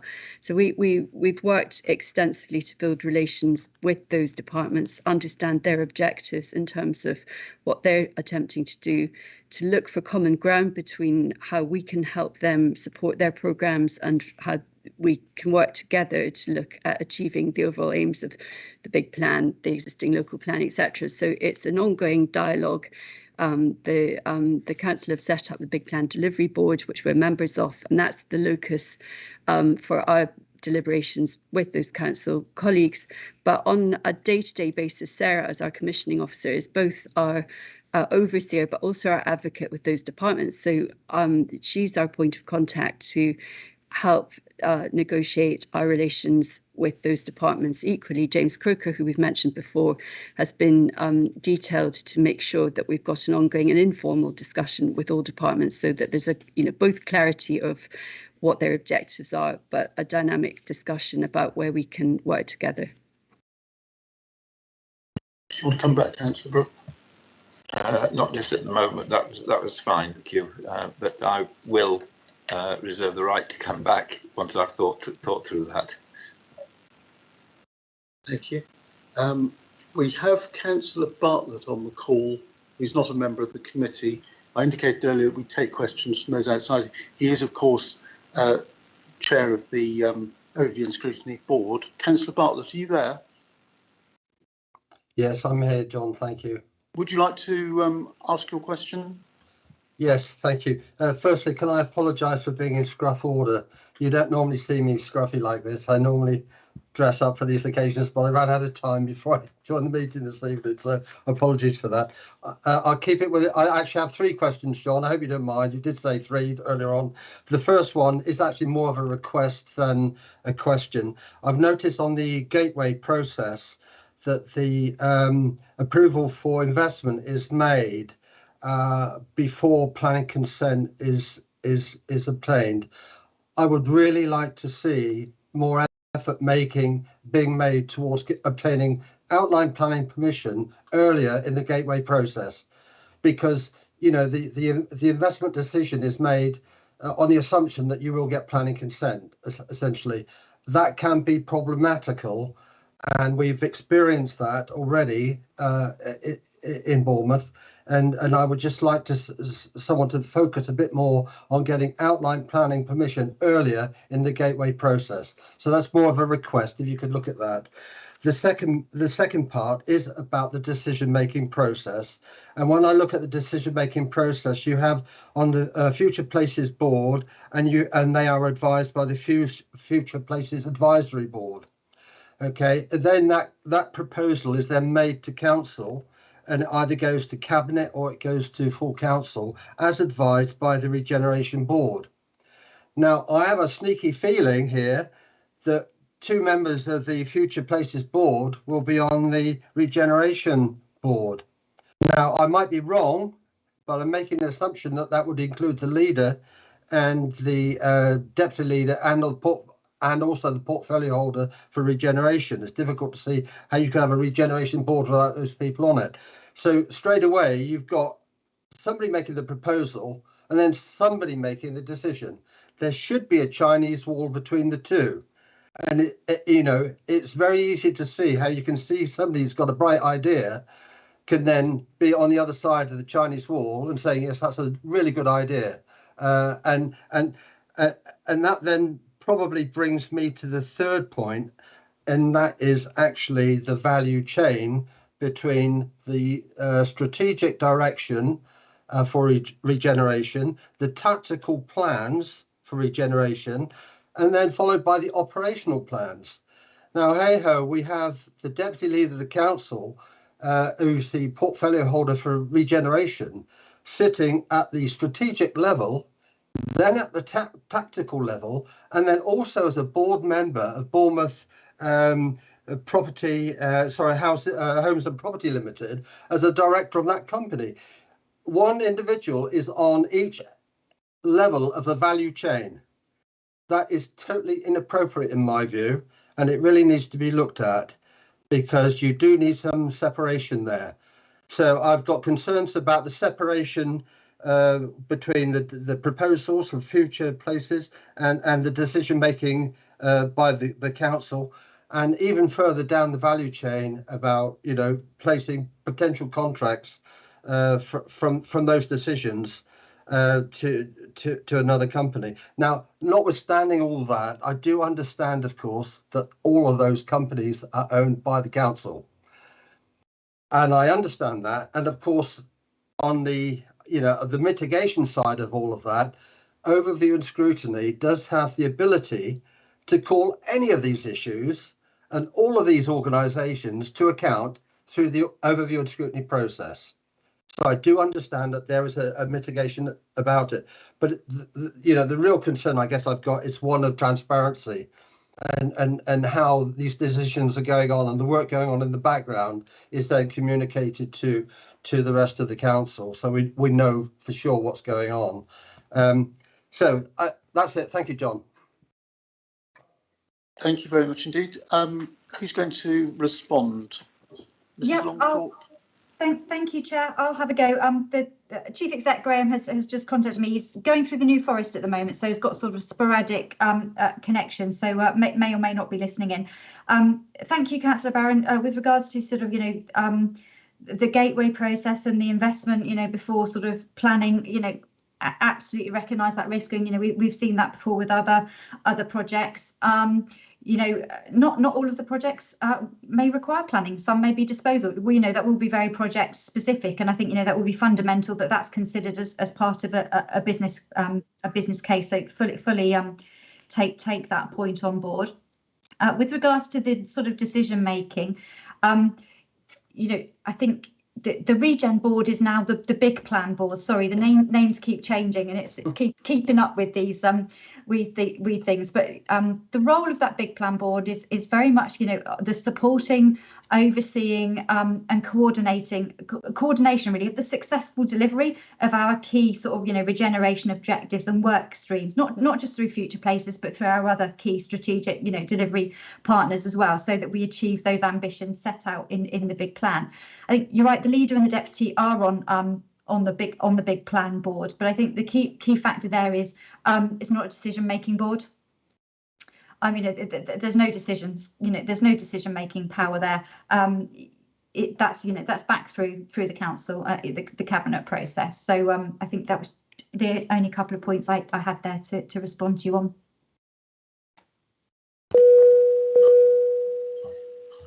I think Mr. Beavers, you wanted to come in.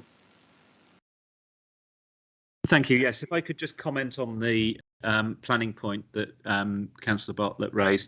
His point is very well made. This is something that's a very big concern to us. It's, you know, it's always a balance, isn't it? You start a project and there's a whole realm of points at which it could fail, and you're trying to conduct your due diligence and spend your resources in the most efficient way possible, so that you identify any points of failure as early as possible. I just want to set his mind at rest that it's not an intention to delay the point at which we obtain planning.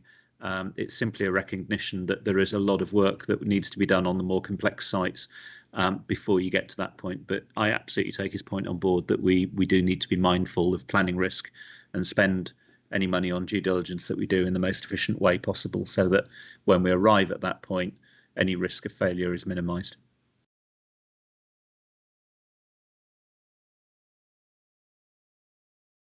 Councillor Cox, and then I'll go back to Councillor Brooke for his other question. Councillor Cox.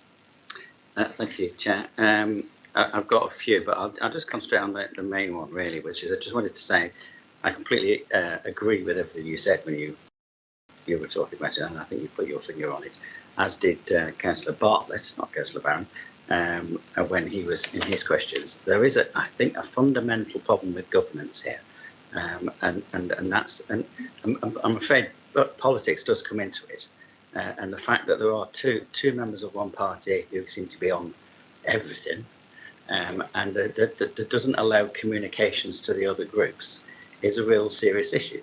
And taking Councillor Rice's point of view, that she wanted 3, presumably one from the opposition.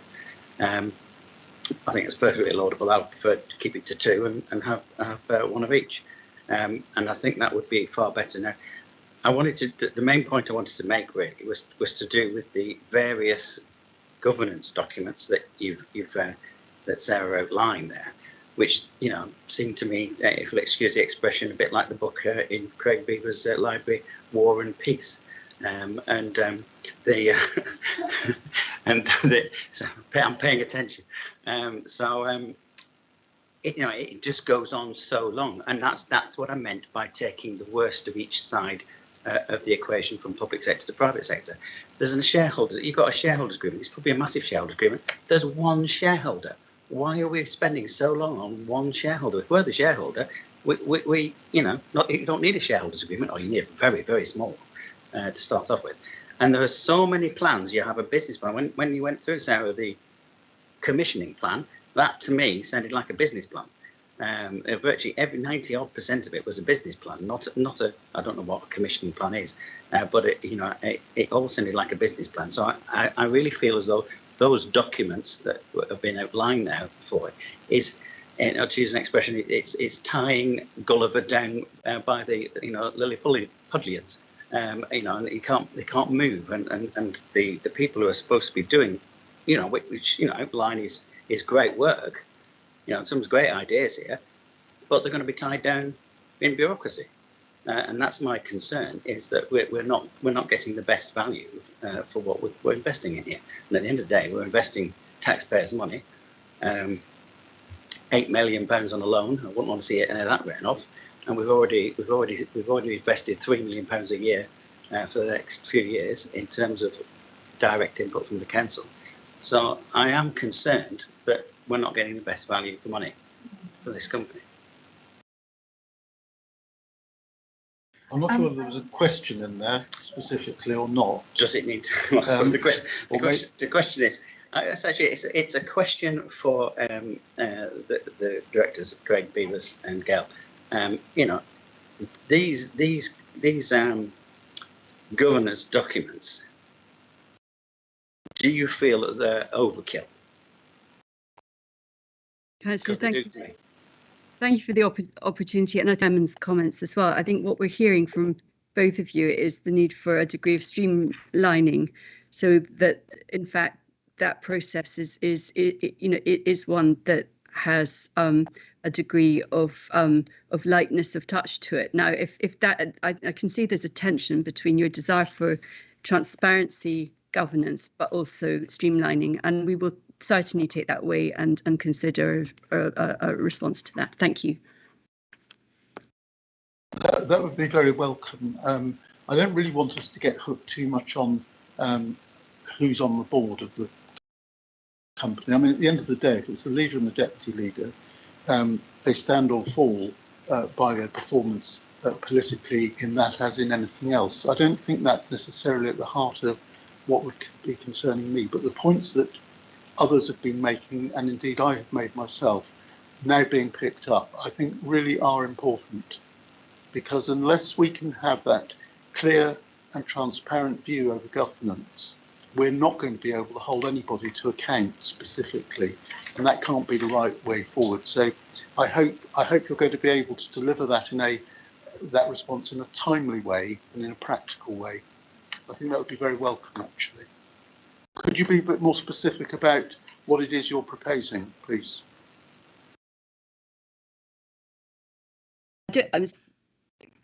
Chair, with due respect, I don't think we have a proposal. We're just marking your comments and advice to us. So we'll take that on board as we develop the business plan further.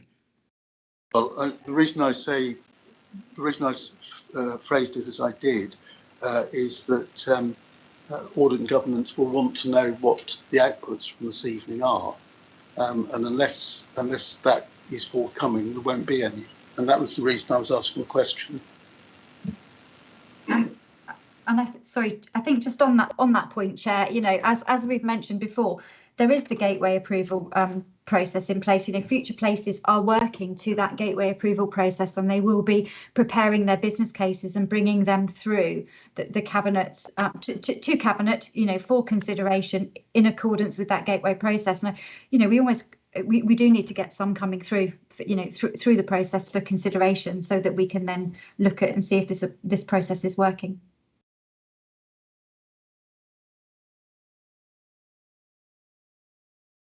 Are there any further questions from members? Councillor Phipps. Thank you. Okay, I don't want to labour the company board thing, but there's I just think I need a bit of clarification here. Sorry, maybe it's me. We seem to have a company board. We've been mentioned on a regeneration board, which could be the big plan board. Is it the same thing? Anyway, I got a little bit confused. Sorry about that. But the documents state that the work of the URC or Future Places senior management team will be overseen by a company board.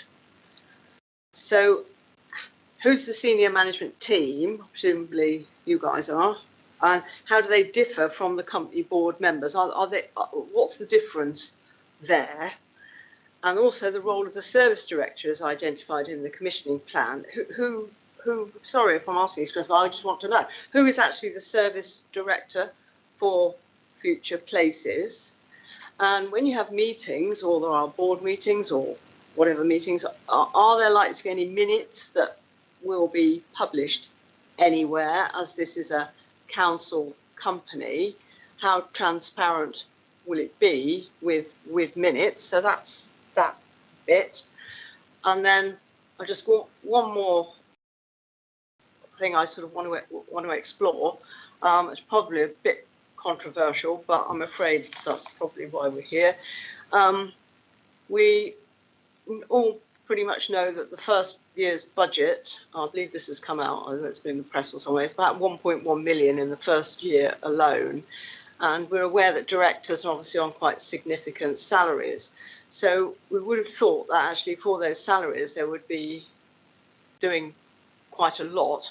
But it does say that we're going to be commissioning other things, like commissioning professional and technical work from architects, quantity surveyors, civil engineers, planning consultants, master planners, urban and landscape designers, and other professionals. So it's this use of consultants all the time, and all money being spent, when actually we have staff, directors on very large salaries here, and yet we're still going to be paying out to other businesses for a lot of reports and information.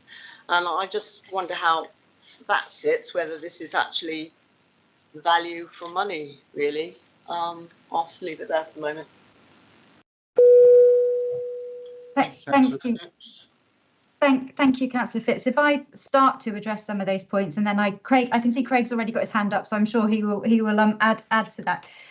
With regards to the sort of the senior management team, the senior management board, yes, you know, they are the key senior management team of Future Places. So that would be the managing director, the chief operating officer, and other key personnel within their team. So that is slightly different to the board, which is the company board, Future Places company board, which we are referring to there. And we've talked about the composition of that from a member and a Future Place and an officer perspective. The reference to the director, that's myself in terms of the service director of commissioning is the service director of regeneration. I attend sort of fortnightly senior management team meetings with Future Places. I attend the Future Places board meeting in sort of not in, you know, anything other, not in an advisory capacity. I'm just an attendee there. So there is the continuity there. The minutes of that board meeting are public, you know, and they will be published when agreed and available on the company website. So just picking up on that point. And then I'm sure Craig will expand on sort of the use of consultants. But yes, you know, there is a best value consideration there. There is expertise within the company at the moment. It's, you know, it's very much in its infancy.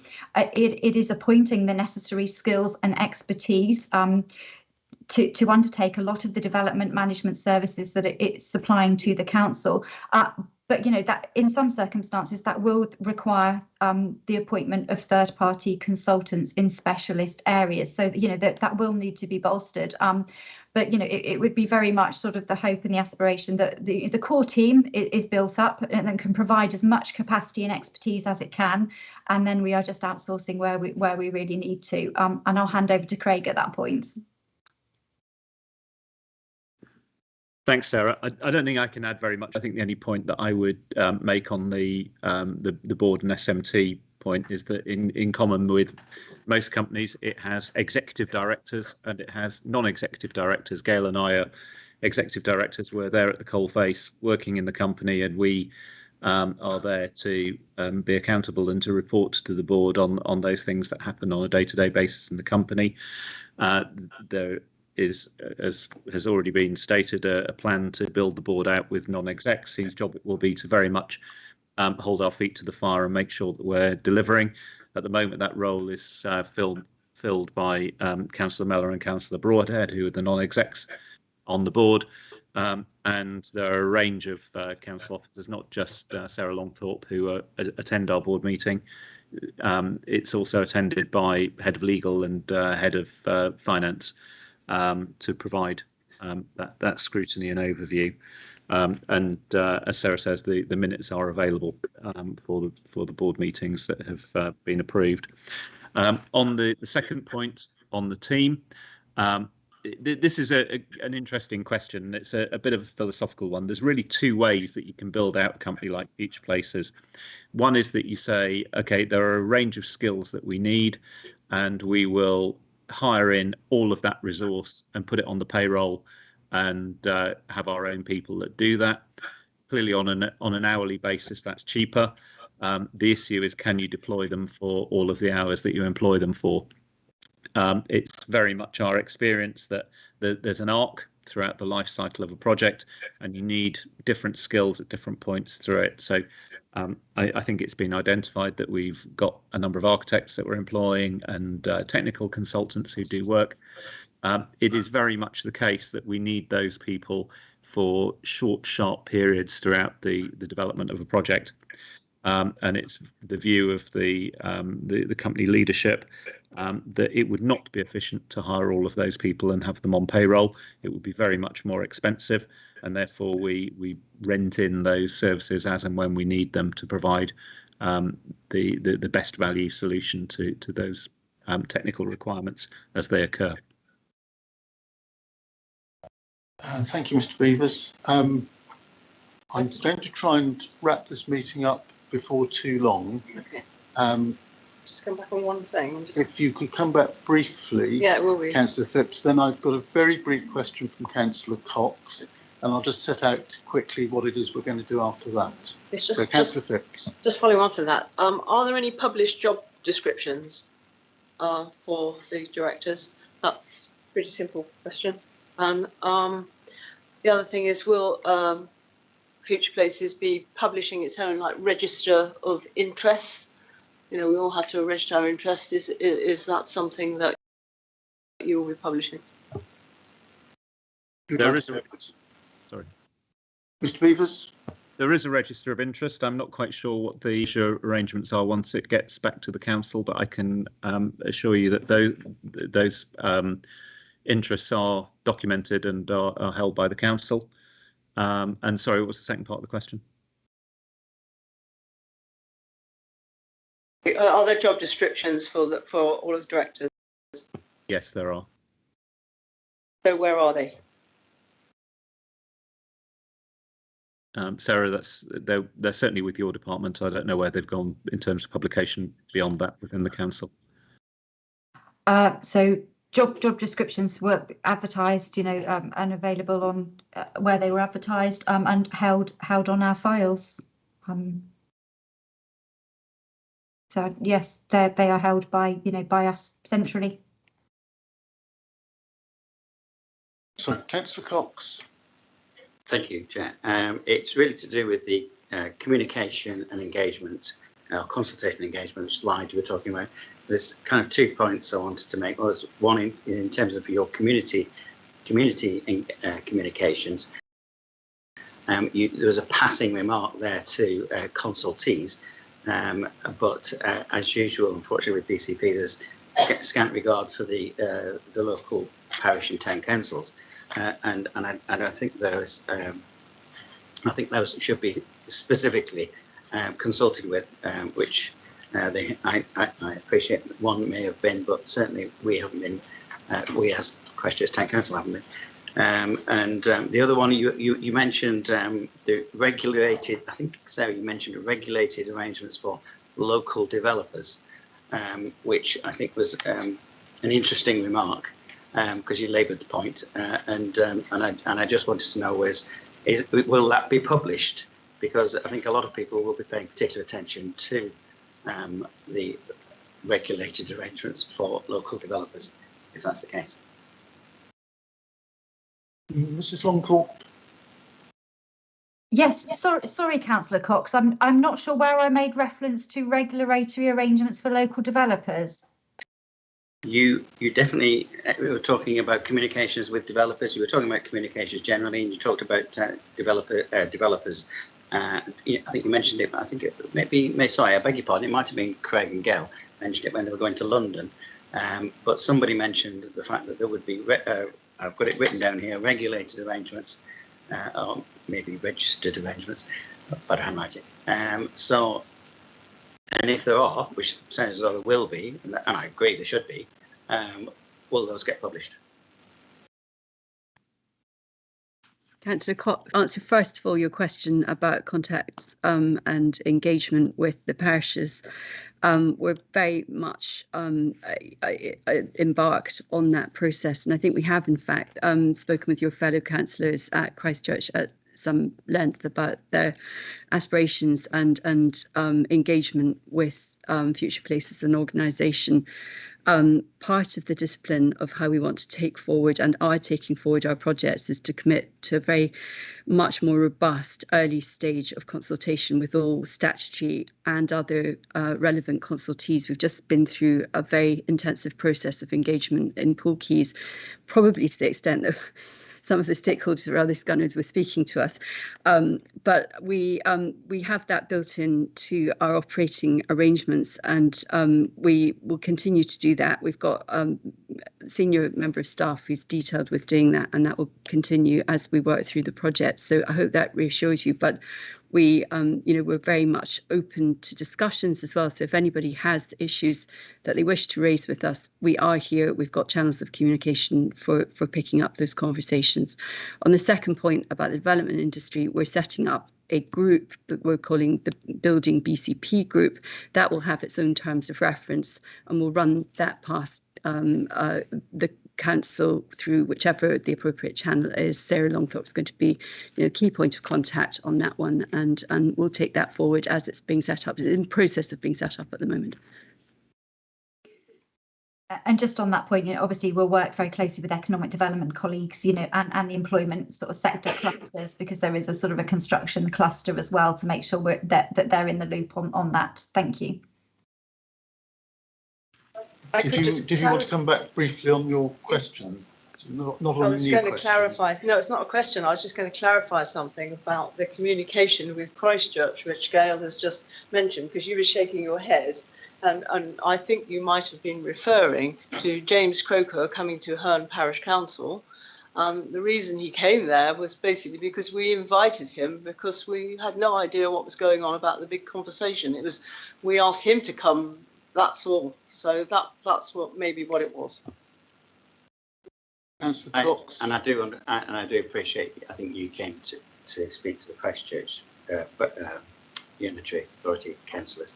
But what I was specifically thinking about was, there are a lot of town councillors who are not necessarily on BCP council. There's a few that do too, and it's the town councillors that may want to be involved in the conversation. That's point well made. Final question, I think, from Councillor Jude Butts. Yes, just a comment that Councillor Cox made with regard to town and parish councils. It is very difficult sometimes to be on that periphery and to feel that you're not involved. And I'd like to think that we're doing everything we possibly can to involve, because they're an extremely important contribution to our council and what is happening.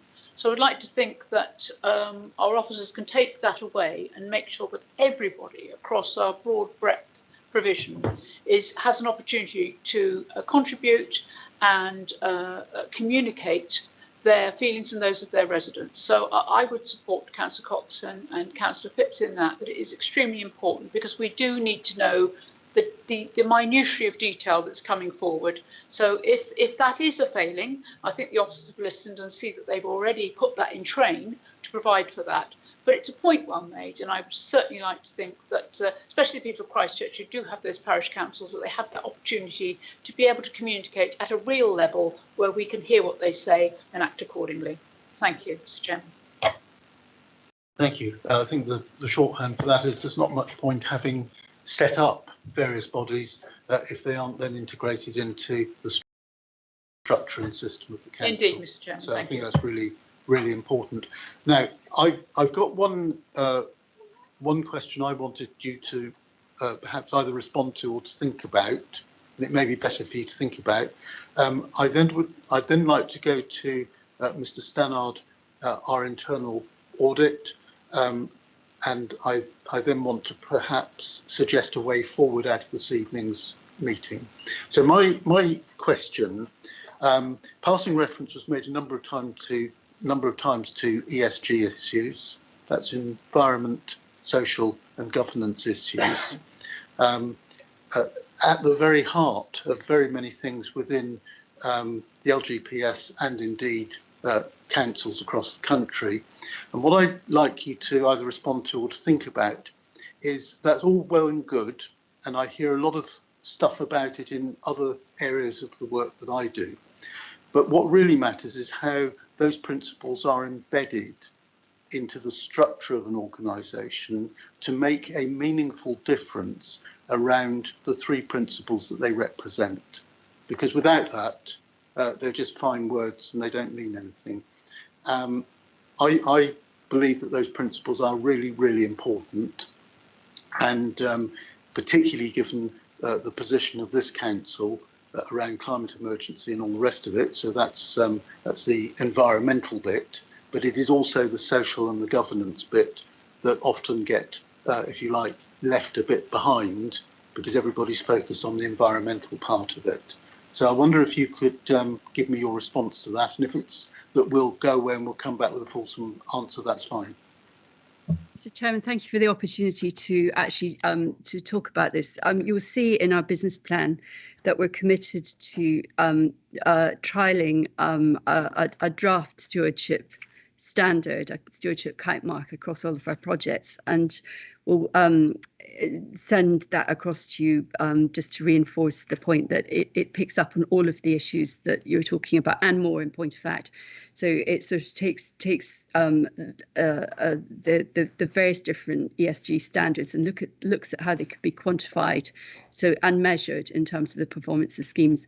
You'll also see that there's a developing towards zero commitment, and there's also an equalities checklist, which we're at great pain to embed into all of our work to look at how developments can serve all quarters of the community with their various different requirements, especially of public realm and projects. So we'll send those three documents across to you. They're all in draft form. We're testing them for robustness, and your input into that would be extremely warmly received from us. Thank you very much for the chance to speak about it.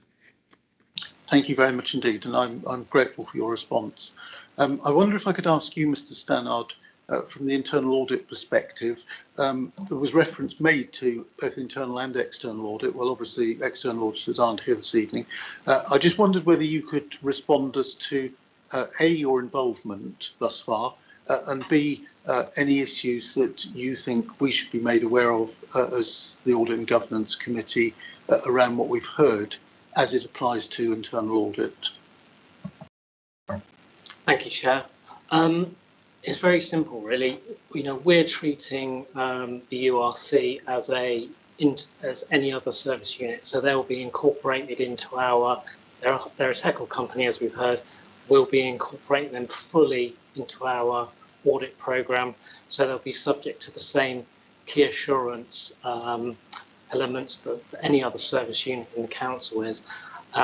In terms of our relationship with the URC, we've tried to have initial meetings with Craig and Gail, and without sounding too cheesy, we're trying to foster a trusted advisor relationship.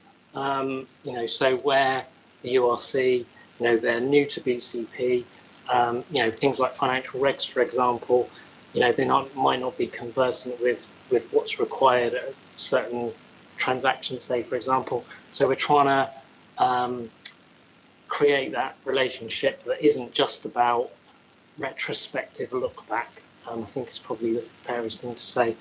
And in terms of your question on is there anything to bring out or point out? Nothing from my perspective. Leave it at that. Thank you, Chair. Presumably, if there were, we'd end up seeing it on the corporate risk register anyway. Yeah. Thank you very much. That's extremely helpful.